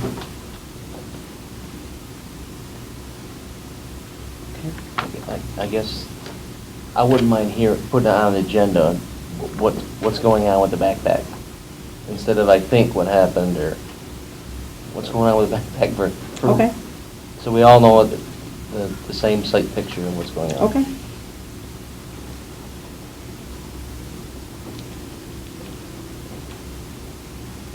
But I would just say that we're never going to make everybody happy on the policy. Correct. So, That is correct. And Mr. Bordeaux is trying to, everyone's looking at safety, so I understand if you can solve 80% of the problem by it's just band and gym, and maybe we have to look at that there's got to be exceptions, at least that helps the safety problem. So there's not a perfect answer, but let's get one site picture once and for all before we make a decision on adding it to the policy. I agree.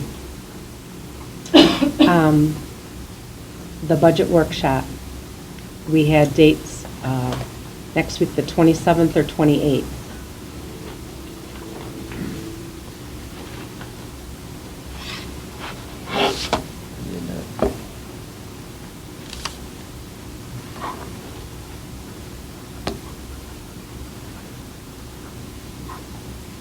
prefer the 27th.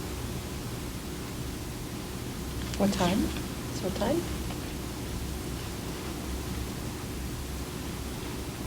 Time wouldn't matter. Do you have a time that, No, I just was curious.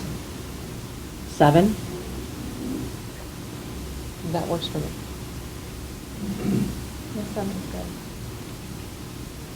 I would rather 7:30, 7:30? not too late. You'll be the softball game. Huh? There's a softball game. Ah, Yeah, 7. Yeah. The 7:30 work? Soccer game also. Vicki, does 7:30? Okay. So the budget workshop will be the 27th at 7:30. Okay? Here again? Yes, here, yep. Okay? Okay. Are the foundation grants? Oh, the foundation grants will be at the June meeting, yes. I just didn't. Yep. Put an agenda item over there. Yep. That'll be a true blue moment. Okay, that's it? Okay. That's it. We are adjourned 10:41, 9:41.